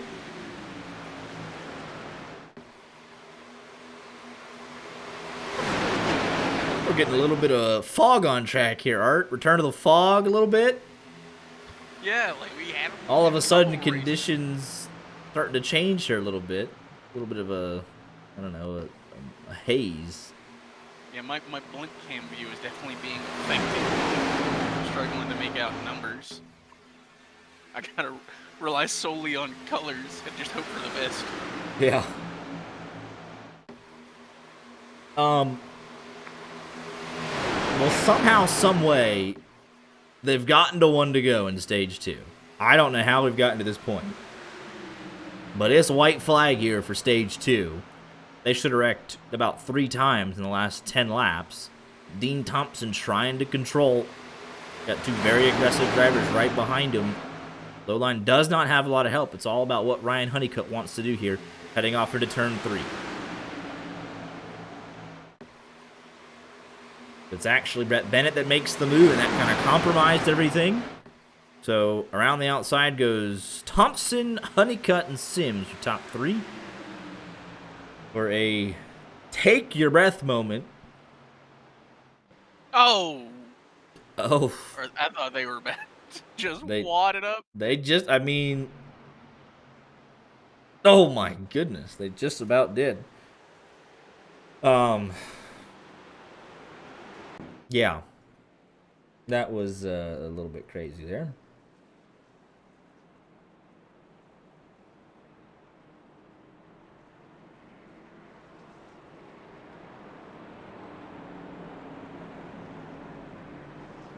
And here comes everybody, I think.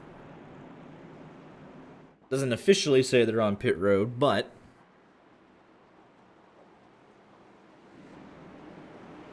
everybody except for your lucky dog, and then Elliot Henderson's going to take a wave around because he knows his time is running out. It's Brandon Muir to the lead lap, Elliot Henderson to 2 laps down, which I don't hate that because his car appears to be fixed now, so that's a good call from Henderson to start that forward progress.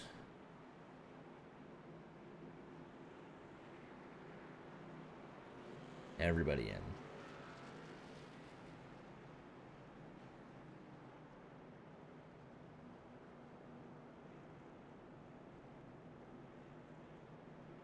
Potential penalty there for Jake Miller. Potential speeding on entry.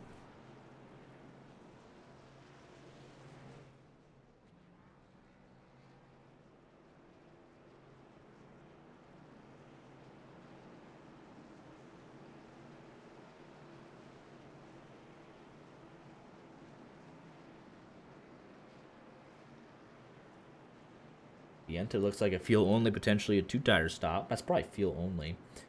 Dean Thompson, he was getting kind of shoved around into the fence, and he had some lengthy repairs there. Lost 11 spots there on pit road. Incott, similar story. Big movers on pit road. Ethan Ball, Jeremy Pienta, Nick Hansen, and Ross Brockman also up 3 spots.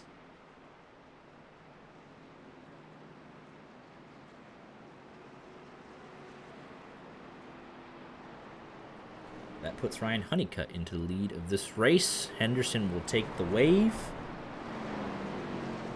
Pitted under a more recent caution, lap 71 for him. So he's got a good amount of fuel left in the car, at least half a run. So he'll hope for a quick caution, fill her up, and get to 1 lap down, and then he's all good to go. He just doesn't, he cannot pit under green. That's his problem. If it's under green, it's no good.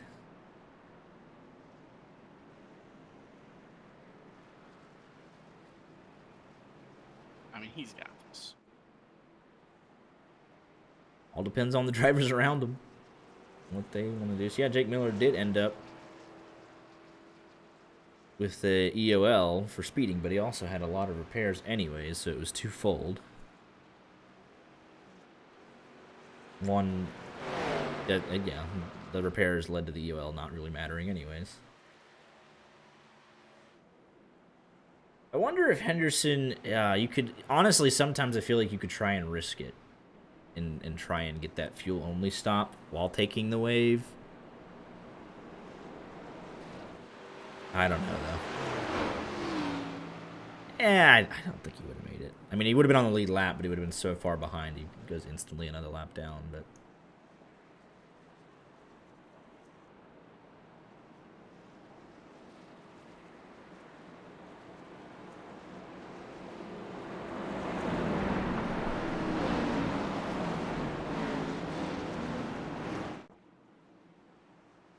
Pace car is off. Ryan Honeycutt will get us underway here for stage 3. More guaranteed cautions, but I don't think we're done. We'll find out no matter what. 70 laps to go.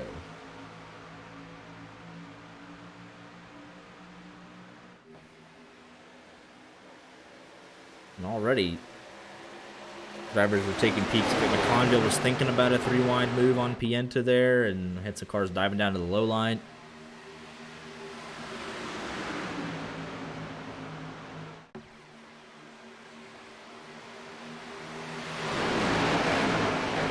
Sims and Bennett going to be working together here.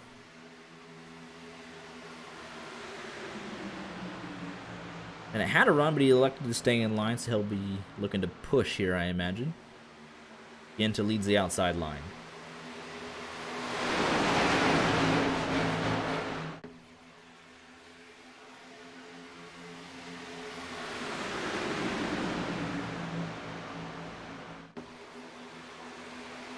If your Sims need to make the opportunity to go to the outside, if it's presented.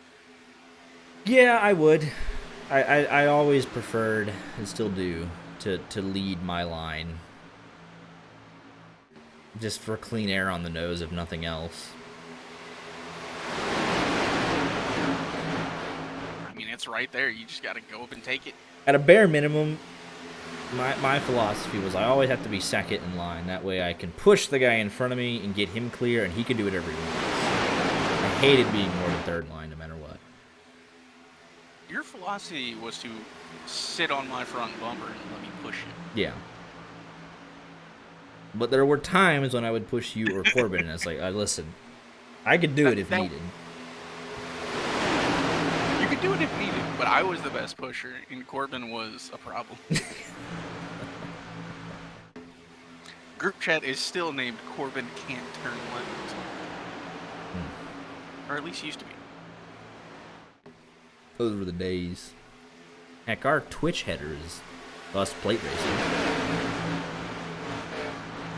Yeah. I think I ended up winning that race particularly. It's a funny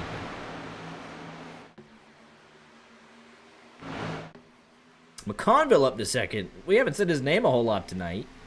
You picked him to win this sucker, but look, he was up in the top 10 pretty much the entire first stage, then most of the second stage just kind of hanging out of the back.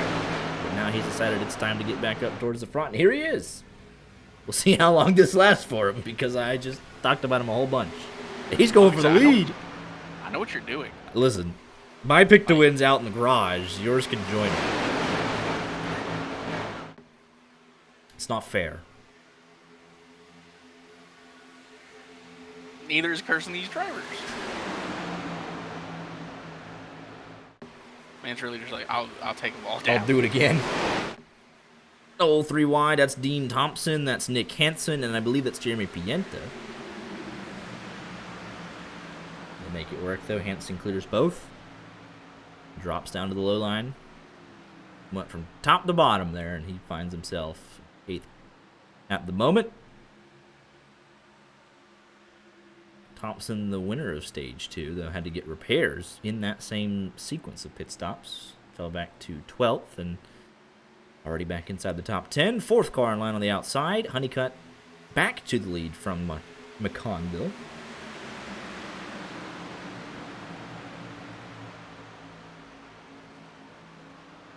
.63 laps to go, and one more pit stop required. We're outside the fuel window as it is, although that changes in about 10 laps. And that'll be an interesting call on tires. Because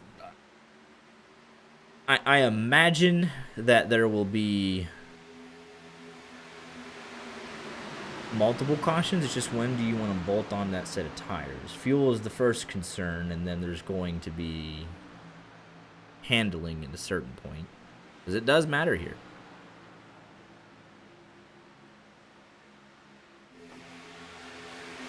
That's a fantastic idea. Say, you know, we should add that. We probably add it for the. I mean, I said the same thing, but for monetary value. Because if I'm going to use my powers for evil, I would like to get paid for it. Nathan Yarnell to the lead.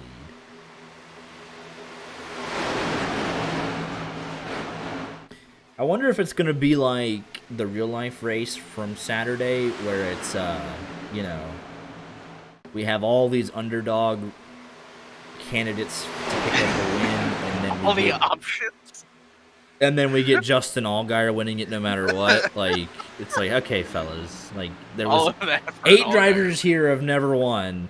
The only other person here is Justin Allgaier. Can you not wreck each other to let the O'Reilly lifer get it done.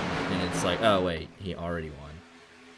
But let me see a Brett Bennett win, Yarnell, you know, Brad Peters. Let me see something. All of this for another Aiden Kirker win. All of this for an Aiden Kirker win. Well, we got rid of the points leader, Walker Thomas. He went down early, so. Henderson still a little bit behind the 8 ball, 2 laps down, and will need to pit for fuel in a handful of laps. Jackson Sims, the points leader now, the new points leader, in contention for a win.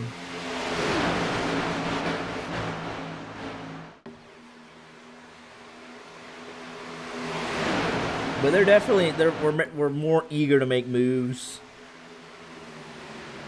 Right, Yarnell, McConville, Honey could have kind of traded the lead here a little bit. McConville will drop down in front, and then eventually Honeycutt will get a good push to the lead here.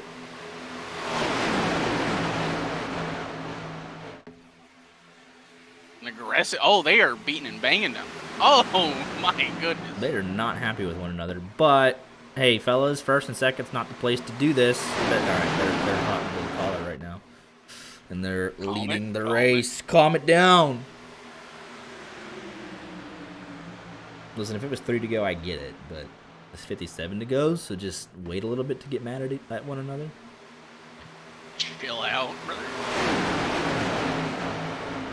Yeah, it's not Bristol, it's not Martinsville. You cannot trade paint here, okay? You can't do that. Going 190 miles an hour.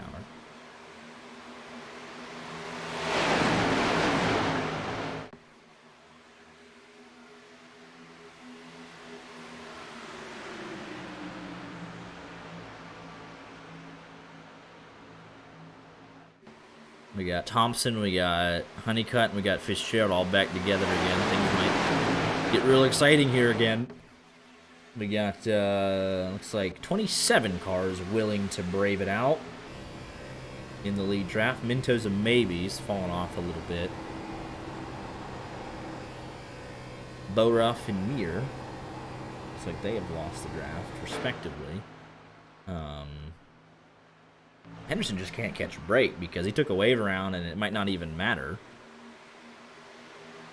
These guys lose the draft, which they've done, and they'll lap down anyways.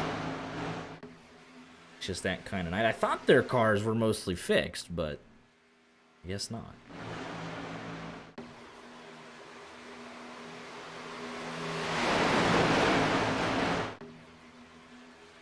Now the 21 directly behind the 8. Let's see what he does. I'm sure just good things. Brad Peters sneaking to the inside, though. Oh, they have contact as well. So, top 3 all hitting each other. Oh, we got problems in the back. Jared wishing around, and who is that with him? That's Madigan that's slow, and it's Aiden Kirker. Yellow is out. That was the long curse. It got Kirker. It just took some time. We'll get everybody before the end of the season. Here we go. Take a look at it.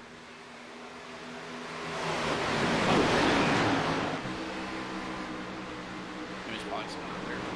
Oh, from Jake Miller.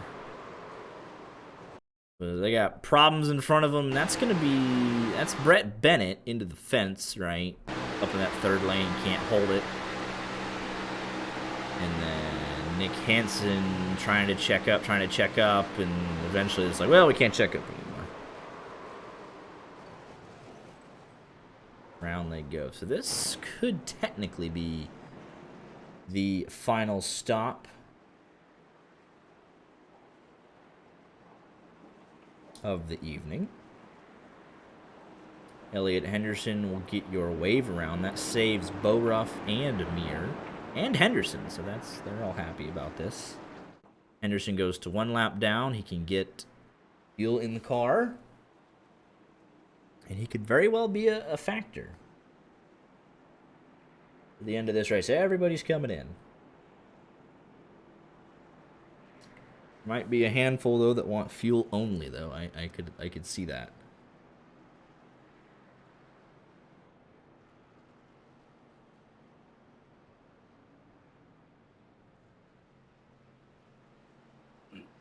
It looks like, yeah, Sims fuel only, Aaron Mack, Honeycutt only. Yeah, so this is a lot of fuel only for everybody.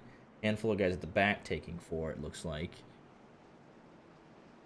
Sims with only needed less fuel, I suppose, than McConville because he was back in the draft a tiny bit. McConville was out leading laps, so his pit stop 1.9 seconds quicker, or longer, I suppose. A handful of 4-tire stops in the middle of the pack towards the back.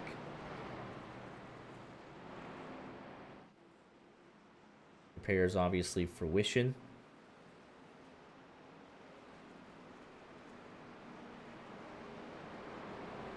Kirker, same thing.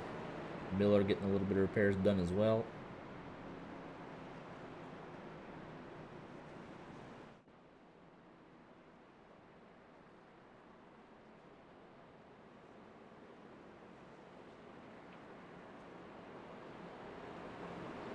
Finally, a 15-second stop for Elliott Henderson. He is down and away. 29 cars on the lead lap, and then Henderson himself. We've lost 8 from tonight's proceedings. Brock Packard on down to Keith Black, who completed just 12 laps.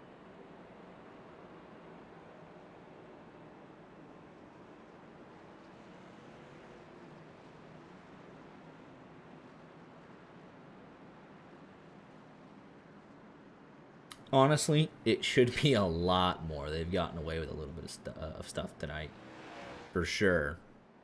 There's been a couple of, the leader's sideways in front of the field, and then the guy in 18th bites the dust instead. I mean, we literally saw someone sideways save it, and then the caution come out. Yeah.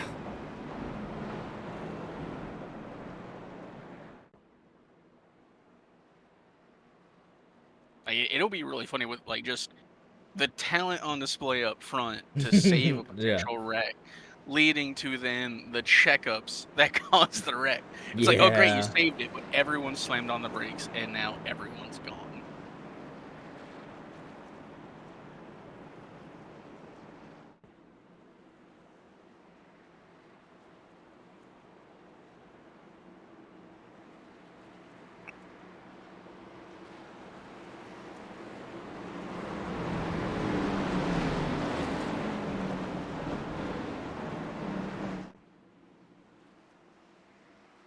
Here we go. Pace car is off. Sims and McConville front row.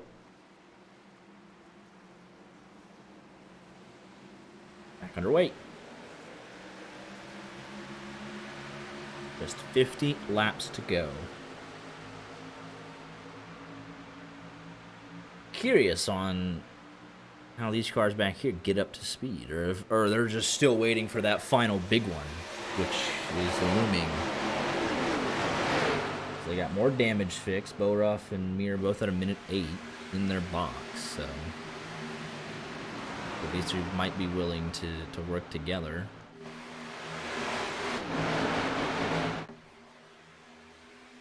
Front 5, slight gap on the field, which is more than a car length, so.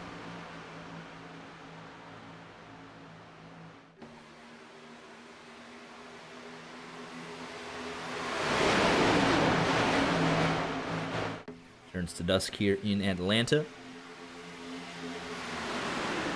Take a look at, this will be a fun one, lap leaders. One of the bigger charts you'll see this year. But it has been McConville that has led the most, followed by Hanson, Kirkert, Dean Thompson, Honeycutt, Sims. No real surprises there. All of them still in contention.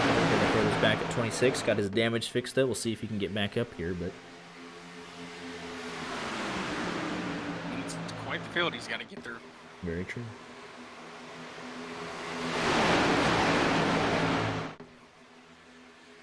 Fuel window is complete, not a concern for the remainder of the evening. Remains to be seen as if anyone wants to get that last set of tires, how valuable they feel that will be.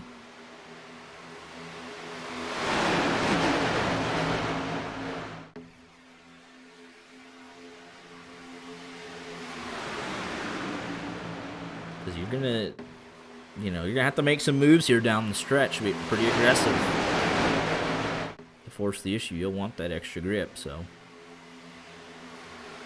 We'll just see who, when that it's so variable, right? Even if you have a set of tires where you just said, I'll go 50 laps to the end. I'm brave. It's so many variables. Beat our Larry Mack trends of the race in the last 5 Atlanta summer races. The final caution has been.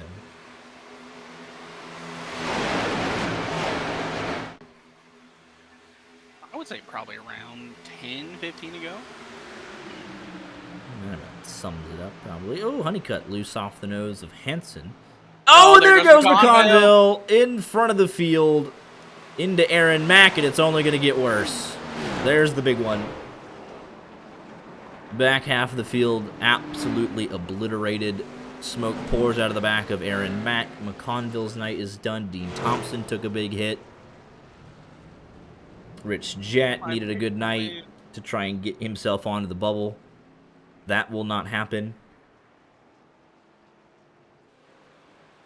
Take a look here at what happened.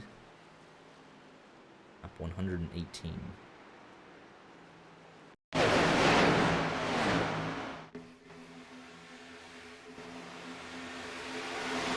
So this starts with McConville specifically. And looks like Brett Bennett just gets into the back of him. Or excuse me, that was Jeremy Brown, not Aaron Mack with the smoke. My apologies. Fortunately for Jeremy Brown, we didn't say his name a lot tonight up until that point. But he was just having a quiet night trying to stay out of the chaos, and he had done so. We hadn't said his name up until that point. So he had the game plan, but you see here the 99 gets into the 21, gets him squarely. It checks up the 99 just a bit. And then it's going to be 1, and then, what is it? Going to be 3 different hits here. Or just 2. The second one just gets the 8 all out of shape from Brett Bennett. And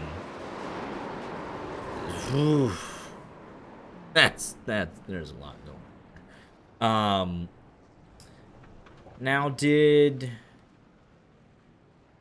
the 90, did he get any help specifically to kick that off? Does he get help from Dean Thompson? Yes, he does.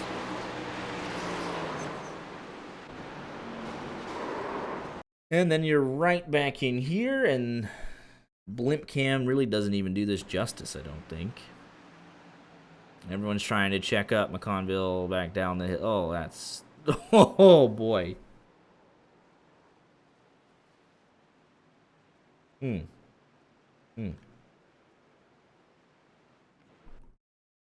mean, yeah, it's the big one, right? Here you go. McConville down into Jeremy Brown. There's Madigan, Aaron Mack. That's Nick Hansen. Excuse me, Ethan Ball. Yeah, Ethan Ball, the other All Ball Co.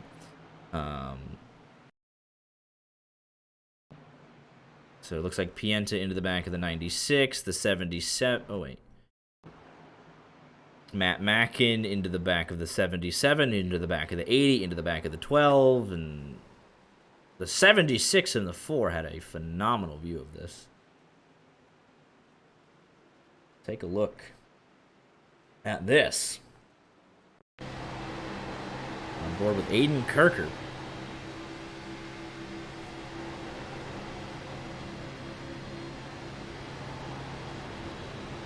Weird how like 2 car lengths changes your whole race, right? Or just being in the right line. That's a whole lot of free spots for Aiden Kirk or Donovan Boruff able to fly around. Maybe I didn't curse him after all.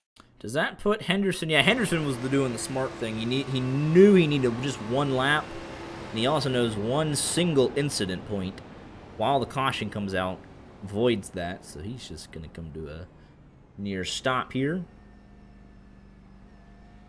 And Elliott Henderson back on the lead lap. That was a slugfest for him to do it.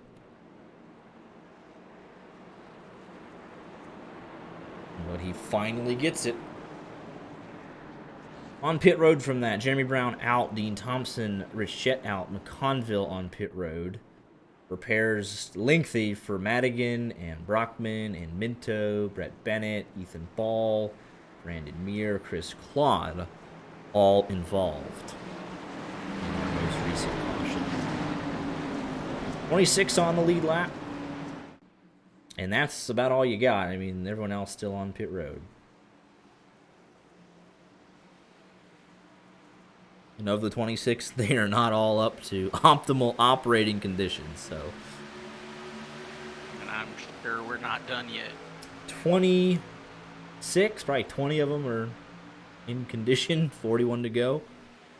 We'll thin that out a bit more, I'm sure. Honeycutt, way out in front. If this was the last restart, that is not where you want to be. But I think he'll get a little bit of grace here. He'll come down in front of the 69, and they'll just casually work together here a little bit. All right, we'll push. I don't think I'd assume he'd be given grace in situations like that. He has been aggressive tonight. Now, if that was Sylvain Joly, I don't think he gets the same scenario. Jake Miller, he might be serving a drive-thru. He's been involved in a handful of things tonight. Same story with Matt Mackin, but oh, he is. It does not look good for the one car, does it?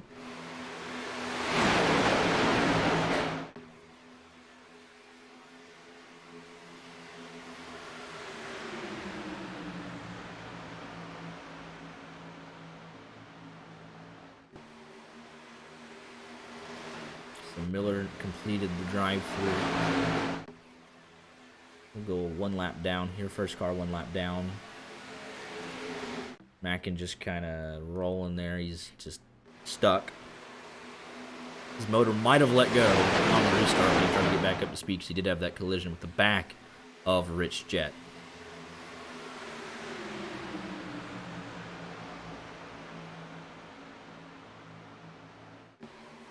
I really thought we were going to see something horrific there from the 45 machine. Not that I think he'd do it, but like, tempers have been hot. I mean, Sims and Honeycutt even just, man. I'm shocked at the willingness to just voice your displeasure, or not voice, but show it. I mean, heck, him and McConville were literally door banging each other about 20 laps ago at 190 miles an hour. Like, hey, get off of me. And that's not even what took McConville out of the race. It was an unrelated incident. One of the all-ball co's in the wall. I think that was Ethan Ball. Oh no! Uh-oh, don't come back up the track. I mean, it's... Oh, boy. Oh, and it's further behind. It's always further behind. That does it. There goes Brad Peters' motor.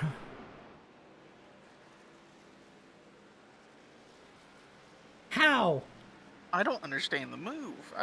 Well, I don't understand. Every single time it's been like the guy's 4 rows behind that just apps. Like, look, we're spinning out, we're good. But just get off of him! Just get off of him! 57! Just get off of him! What is this? I don't see anyone behind him. There was nobody hitting him. Just get off the poor guy. He just drives through him. And then you get yourself wrecked. Like, what are we doing? Just get off of him. He just wouldn't let go. He was like, ah, man, I'm sorry. I have no other choice. There was nothing I could have done. Nothing. I want you to know I tried. There was nothing I could have. There was nothing I could have done. Oh my gosh. That one was bad. I'm Brad Peters. I'm getting back out. I'm wrecking. That was bad. I mean, he's like, listen, I mean, I'm sorry, but that one was bad. Like, because he wrecked himself too. He like, all right, here you go. Car spinning. Like, you clearly see that this is about to get very bad.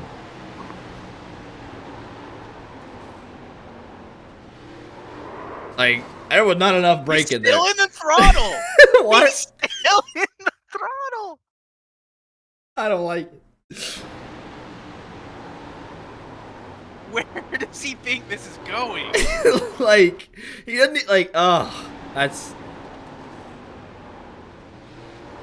Like, why is he shifting? Just slow, like, you don't have to shift, just slow down.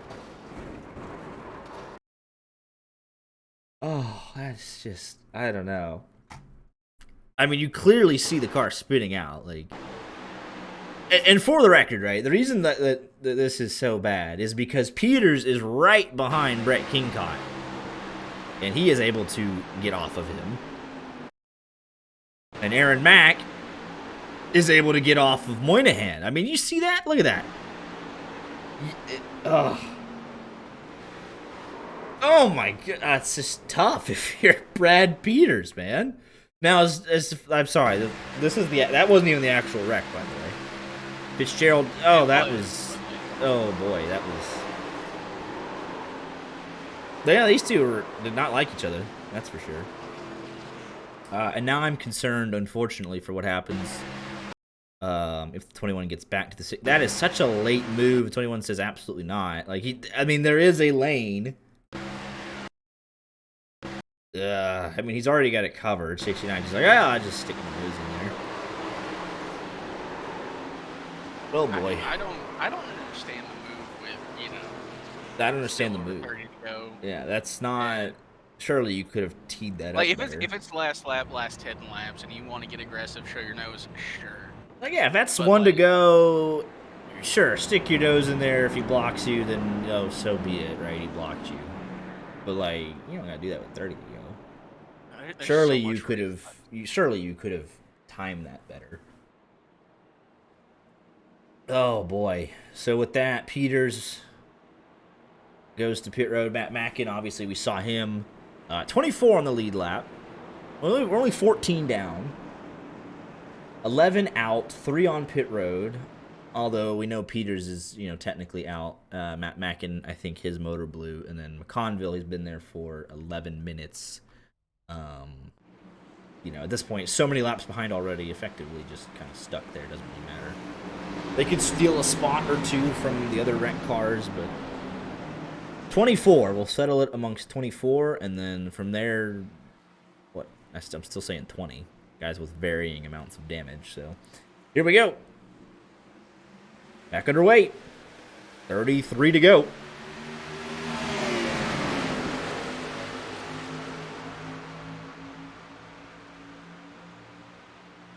Yeah, the 69 and the 21 probably not on each other's, Christmas parties or anything for tonight.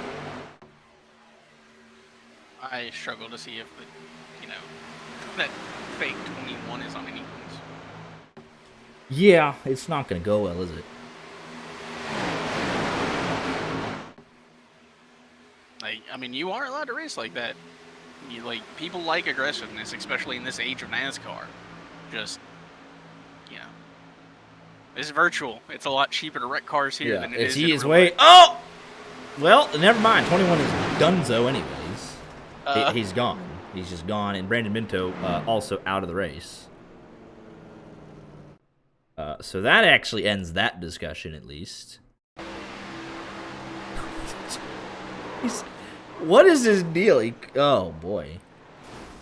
Oh, and Why? what's the point here?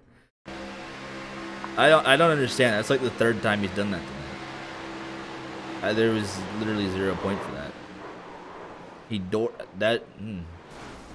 I can't say it's as bad as other things that we've seen, right? But it gets to a point of carelessness, right? It's like a lack. Because I can't say, right, oh, that was intentional, right? Like, because I don't think he even knows who Brandon Minto is, right? They haven't had any issues as far as I know. But it gets to a point of carelessness. I think he might be laughing at him. And, lack of regard for your competitors is what that was. Because, I mean, he just put 3 wide. He doored Jolie up the hill twice. He was dooring McConville.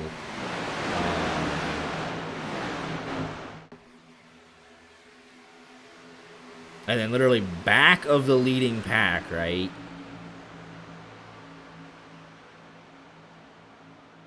Like, what's the point of that? Right? It takes you out of the race officially. KO's like, what's the point? And then poor Chris Claude. He's out of the race too now. Like, that's 3 cars just gone for an entirely avoidable situation.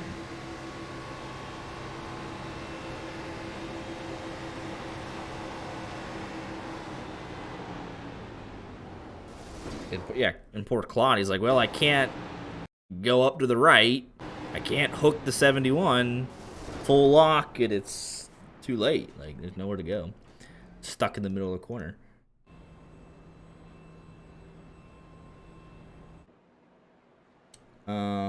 Hopefully the incidents now will go down. Maybe.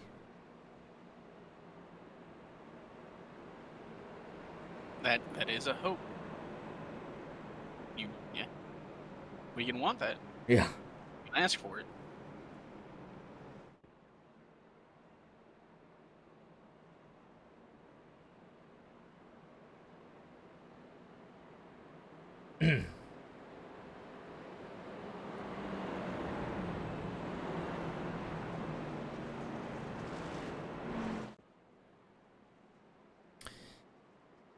So just like that, it was 24. Now it's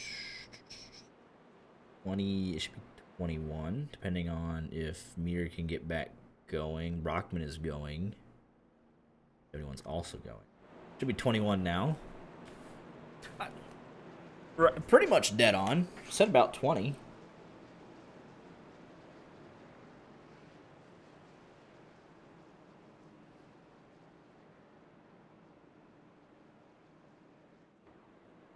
Not equal in cautions with the real life race. So I mean, this is tracking literally like the real life race.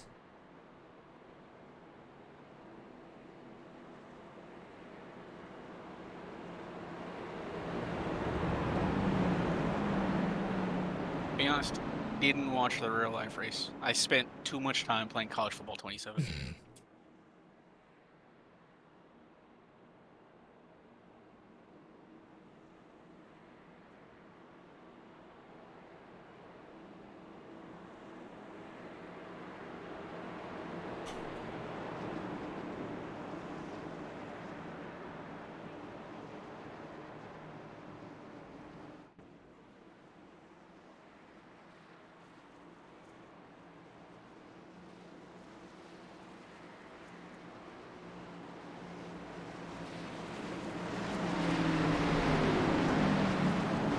Lights are out on top of this pace car.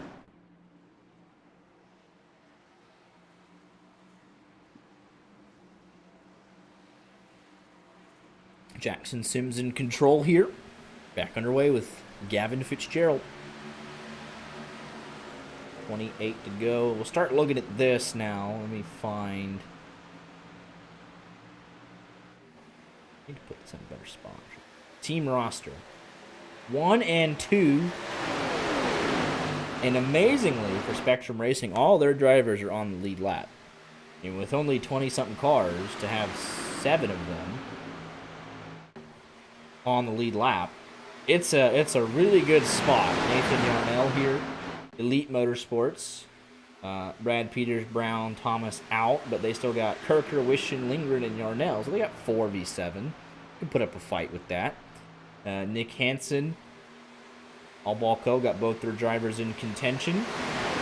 JGR has 2 in contention. 1110 Mods has 2 in contention. Madigan kind of on his own now. I want to say Jolie something on his own. Potentially controversial. Go ahead. Because it might curse them. Mm-hmm. Excited for a potential Albalco decent finish. I feel like they've had so many bad races. Just and not even like again their fault. It'll just be accidents. But like, Yeah. we're looking out for all Balco. So hopefully nothing bad happens. But my track record. It's not great, I'm is sorry. it? I'm sorry if it I'm happens. so sorry. But Spectrum Racing, one of their drivers on the top step of his podium, not a long shot anymore, for sure.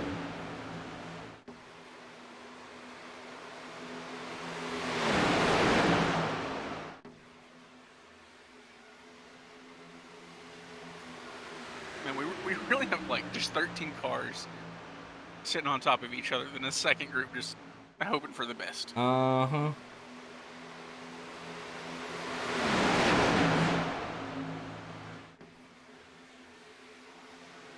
Like, we were already naming and shaming drivers, but if we have a wreck now, it's just going to get worse. There will be disappointment. Yes.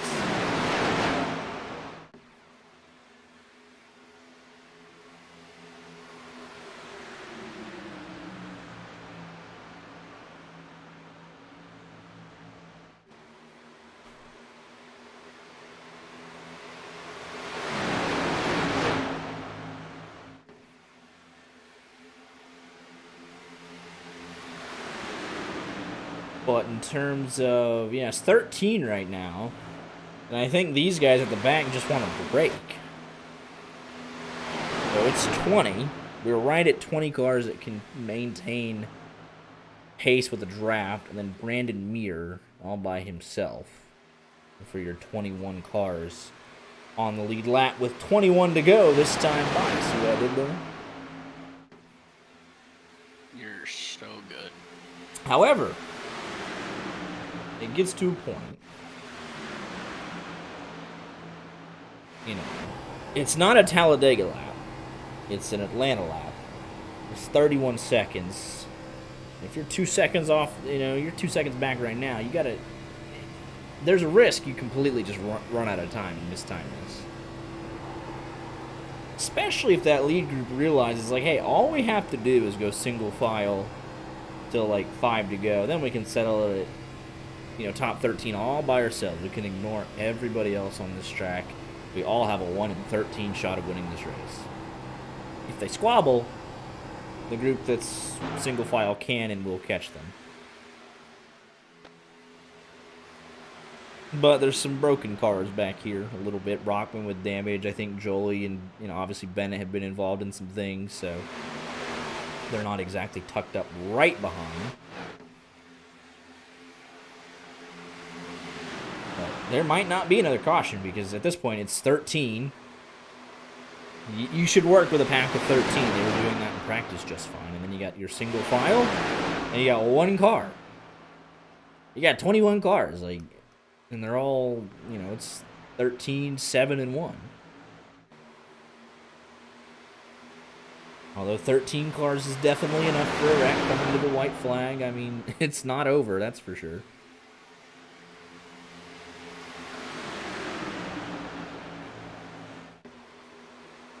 This group actually losing time even though they're single file, so they will need a caution to get back into it.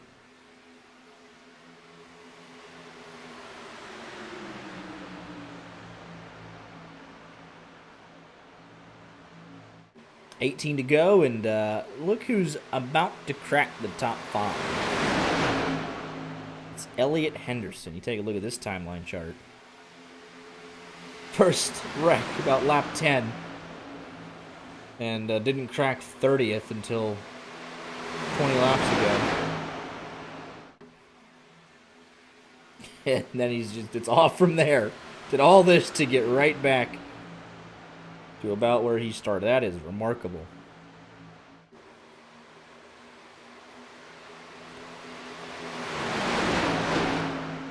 Sims got the stage points, and he's leading the race right now. But it does mean that Henderson will have a very nice gain on Walker Thomas, who is staring 36 in the face right now. He actually locked into 36, so have a nice chunk of points gain on that. And if he can minimize the loss to Sims, maybe something happens to Sims, he might even gain a little bit on him. Not out of the realm of possibility. You know, set up that three-way fight, 3 races to go for the regular season champion. It's definitely going to be a good one. Like, the fact that it was 3 points coming into the race, man. Yeah. That's good. That's very good. 15 to go. And don't forget, we have Daytona, so we got to do this style of racing one more time to decide the regular season champion. And it's going to force him to go for the stage points and be up there in the chaos, so it is far from settled. Although that will be at a track that was made for it. Right. A little more room. Oh, they are 3. Yarnell opened up the door a little bit. King Cott said, "Thank you very much. I got to go." And honestly, at this point, who can blame them, right? It's inside of 15 laps to go. If they go a little high, if their car starts to fade off a little bit, yeah, you're going to take it. Outside line with the momentum a little bit right now. Top 4 clear. Henderson not clear, but 3 for sure. 3 wide back behind. Aaron back in the mix. I said Moynihan's name a lot tonight, but he's plus 24.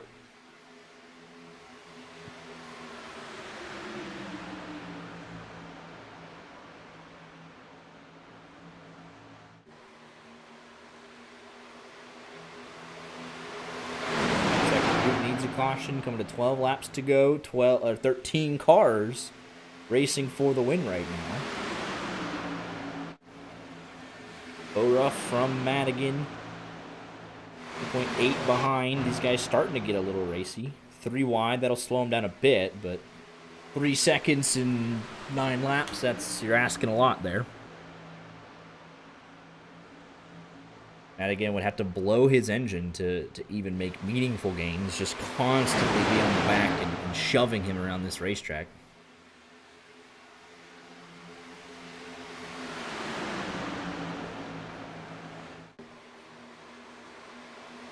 The old, I think it was Murray Mack or one of the Fox with your friends, or it might have been Mike Joy, I think. Your friends are where you find them. You have 13 people in this lead pack.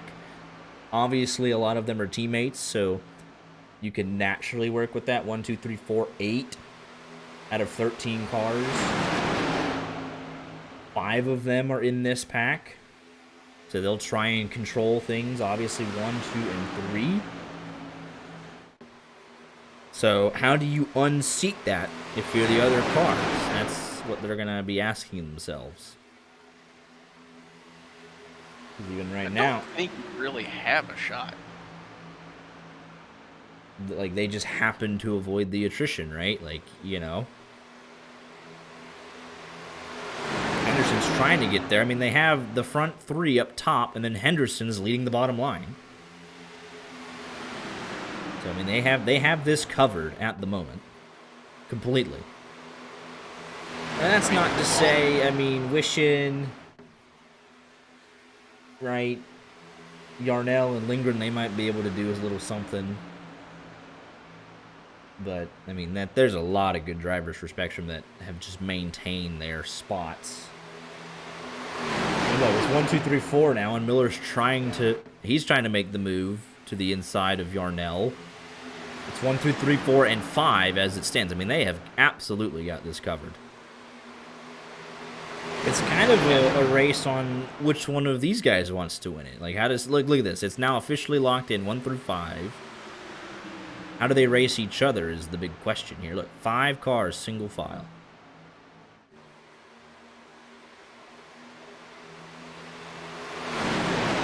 And even if we get a late race caution, right, they'll have the first 2 rows completely locked out. Like, they are in a very good spot as long as they don't wreck each other. One of them will end up winning this race.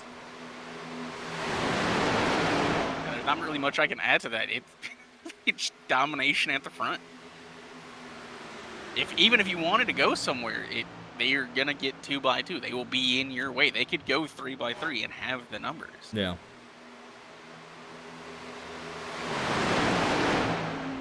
Because they control, like, they don't even have to go 2x2 right now. They are just controlling this race single file. Interesting tidbit. Bo Ruff and Madigan, they're only 1.4 back. They need to gain, like, in the next lap, though, they need to get here. That might spice some things up. They need to get about 1 second to have a real shot at it. They get to 1 second in the next lap, and then they could be in that draft. And they would actually have a huge run if they're able to get just a couple more tenths. 1.2.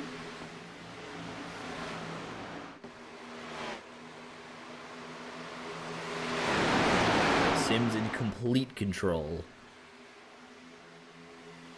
I don't know if we can crank it up with 5 to go. We will not crank it up, unfortunately, with 5 to go. Not with the battle as is.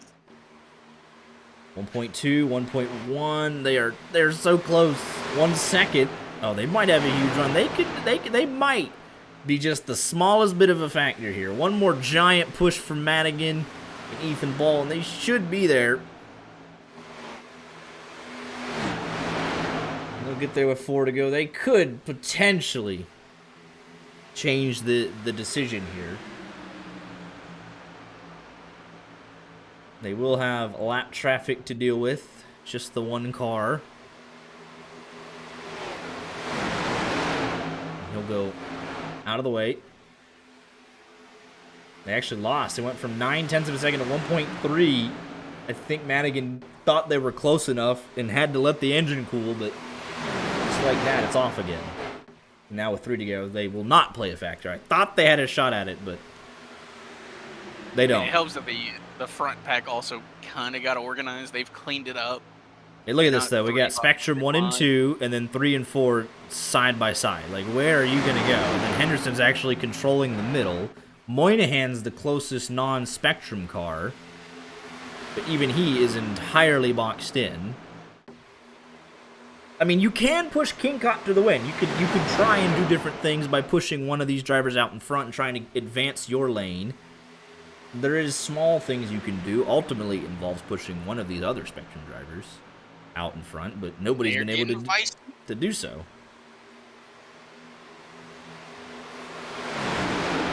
Oh! Nick Hansen sideways. Saved it. Coming to the white flag, though. No caution. They're going to make it back, it looks like. Oh, wait! Maybe not! Did they save it? Yes! Here we go. But look, it's poor Moynihan 1v4 right now. And white flag race is official. Spectrum Racing, we'll just go to the team channel and congratulate everybody. What can Henderson and Fitzgerald do up top? Gonna be the last question of this race. They're side drafting for second. It's going to be a party in Spectrum Racing tonight. Jackson Sims will lead them home 1, 2, and 3. Moynihan denies the 1, 2, 3, 4. How about that? Look at this result. 1, 2, 3, 5, and 6.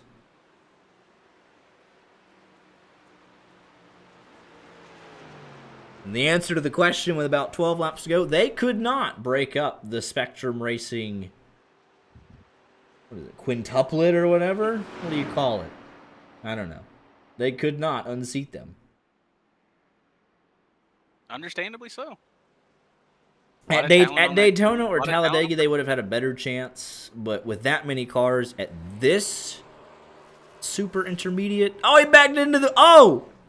Oh! It's an illegal car. It's cheated up. Them cheating Yodas have done it again. I just realized they don't have a team chat, and they aren't in it. No, I was just going to go in there and be like, all right, fellas. Congrats. I mean, it was a team effort. Yeah, well, actually, they got 1, 2, 3, so if they go to the broadcast waiting room, we'll just talk with them. Literally, I'll just a little bit of efficiency here tonight. Widowy. Just dominant. So that's going to be a huge night for Sims. He is your new point leader. It's ultimately going to be a distance now. It's going to be like a 40-point swing. Won the race, got about 7 stage points. Walker Thomas down in 36th. I mean, it is a huge swing.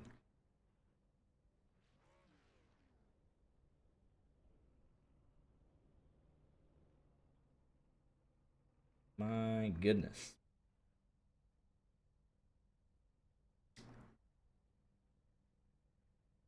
Whew. What a race. Ended up with what, 19 on the lead lap? No, 20 exactly, I think. Yeah, called it dead on, man. How about that? Respectable top 20. Respectable 20. All right. We just going. Let me hang on one second. I want to double check the math, right? Team roster. I know it's ugly. 1, 2, and 3. Just had to double check they're all the same team. All right, let's do it. Let's go down in there. It's a Spectrum Racing interview tonight, fellas. I don't even got to do it one at a time. Dominant. Congratulations, fellas. Thank you. Yeah, thank you. What, 1, 2, 5, 6, and then the other two even on the lead lap amidst all the chaos. Don't forget 3. Don't forget 3. 1, 2, 3, 5, 6, 14. The worst finish was a top 20 at a plate track with 12 cautions. There's 12 cautions? I think so. Yeah, that was. I mean, we did it first half of the race. We were all over the place. Didn't have it figured out. Second half, teamwork was really good, especially that last green flag run. It was really fun. Yeah, I mean it's crazy. I think it was 12 or 13. It almost matched the real life race, truthfully. But then we get the final restart with 25 to go or something, 28 to go, and we look up, and the second pack is instantly like, we don't want to be there. It's been a lot. We'll wait for the last caution. There's only 13 cars in the lead pack. Like, 5 of them, 5 or 6, happen to be you guys. It's like, oh. They're like, how can they break this up? They didn't. They did not. And you guys, I mean, not with the race everyone had. Like Elliott had, what was it, like 6 minutes of damage or something, fixed it all, drove back. Jake had a drive through, came back. Like, it was just such a solid team effort for everybody to just be there at the end. Like, I think everybody had to go through at least almost something. died on the backstretch. yeah. That save was my gosh. Me and Sims with Honeycutt too. Like, that was or I think me and Sims almost got wrecked at the front a couple times. So there was a lot of adversity there for, it seemed like, all of us. Yeah, and it's like looking at the starting grid here. Plus 36 for Sims, plus 26 for Fitzgerald, plus 18 for King Cott. Henderson, plus 6, but he passed every car on the field tonight, trying to get back up there. Jake Miller lost the response. That's a disappointing result. Gotta sort that out. Don't tell him that. Yeah, that's how dare you lose 3 spots. I mean, look at the rest of your team, right? That's you gotta talk to him about that. Yeah. Brockman plus 15, right? I mean, like everybody on the team, just very nice.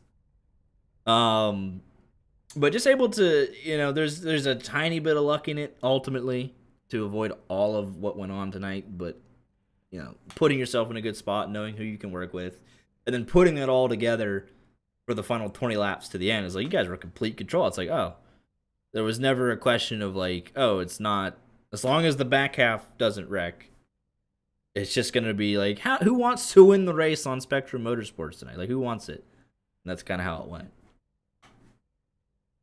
I could draw it up that way. I draw it up the same way. Like, everyone, like I said, everyone did their job. There wasn't, like even that back, like even behind me and Sims, it just seemed that nobody could really get something going until the last couple laps when Brent jumped to the inside there. But like, I think it was the 55, even he was struggling to kind of get a run. Like, it wasn't behind everybody there, but like me and Sims, just in that I'll say back and forth motion, kind of pulling both lanes along, was able to just make up so much time and just hold our ground basically that entire run.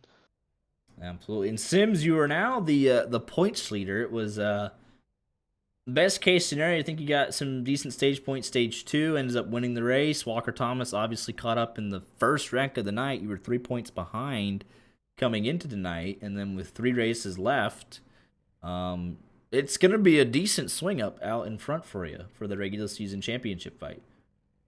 Yeah, it really couldn't have worked out any better for me tonight. I was kind of scared starting basically last how it was going to work out, but um, yeah, it's with how much wins are worth points wise. It's really how much it'll swing one week to another. But yeah, I'm glad. I really don't want to have to do this again at Daytona, so I'll take any cushion I can get. That's what, yeah, it's crazy because like we got Indy and Iowa, and obviously, you know, with the speed you guys have shown all year, it'll be pretty close. Yourself, Thomas, Henderson will be in the mix a tiny bit. So it'll swing, you know, marginally here and there, and it's like, all right, we'll settle it all again at Daytona for the finale. So, it should be a thrilling conclusion to the regular season here. Yeah, I would hope so. I never would have thought I would have been here during the start of the year I had, so just glad to be here. Absolutely. Well, we'll let the team do the shout outs. I mean, congratulations, guys. It's actually, wait, I forgot to ask one thing. How does it work out when you guys, like, at a certain point, you're like, hey, wait a minute, we're in complete control? How does it work? You're like, who wants to win the race? Like, how does what's the buy-in says? Like, oh, I want to race you. Must, like, how does that work? I mean, I tried to take it. Yeah, it was. This is it's a lot different than Daytona and Talladega. The leader's has a lot more of a chance with how tight you get behind other cars. But you know, we're kind of good at, you know, like people made moves on each other, but it wasn't something that was going to send somebody to the back or wreck them or something like that. It was kind of just, you know, you can race, but don't kill the other guy, and then kind of just works out how it works out. I know I'll say that it was good for me that when Brent and Elliott showed up, because my entire thought process was, man, if I go to pass Sims, I might send him to the back. But that's, like I said, I think I said it with 5 to go. I'm like, can we all please just agree to not crash each other and just like that? That's all I want. I just don't want to get wrecked. That's all I wanted. Yeah. Well, Elliot kept saying, "Hey, I need to take out the top lines." I was like, "Okay, fine, let's go." I'm going to the front. Like, come on. Didn't pull. Well, that outside line wasn't moving really. No, and then I made it move. Well, good to see that you guys didn't throw away like a generational like JRM disaster class. How they, you know, We've done it before. Don't worry. We've done it before. It's like there's no possible way they could lose. Oh wait, they're all gone. Yeah. But that did not happen. You guys locked it in and got it done. Dominant result for the team tonight. Yeah, absolutely. Well, congratulations again, fellas, and we'll let you get any shout outs in if you have any. Yeah, thanks. All my teammates, obviously these two, and then Elliot and Jake, Ross, and Jeremy. They were all helpful at some point tonight. And then shout out to you guys for doing the broadcast. Yeah, I just same boat. You know, everyone, Elliot, Jake, Jeremy, Ross. I don't even actually know what happened to Ross, truth be told. But no, even Jeremy was up front there for a little bit. I'm also not really sure what happened to him. And it was, you know, just good teamwork up front. You know, Eric for painting almost, I guess not Brent and Sims, but painting all the cars, putting this team together. I know they were out practicing today, so just, you know, just a good result for the team. And I'd like to shout out my wife. She's going to see this on stream. She's going to love this for letting me do this all the time. And obviously, racing with Spectrum Racing and all my teammates. Yeah, great run for the Gas Monkey Supra today. And let's go get it at Indy in a few weeks. Congratulations again, fella. We'll see you at Indy. Thank you. See you. And there it is. That was fun. Yeah. I mean, when you dominate that bad, they'll just just let the team talk.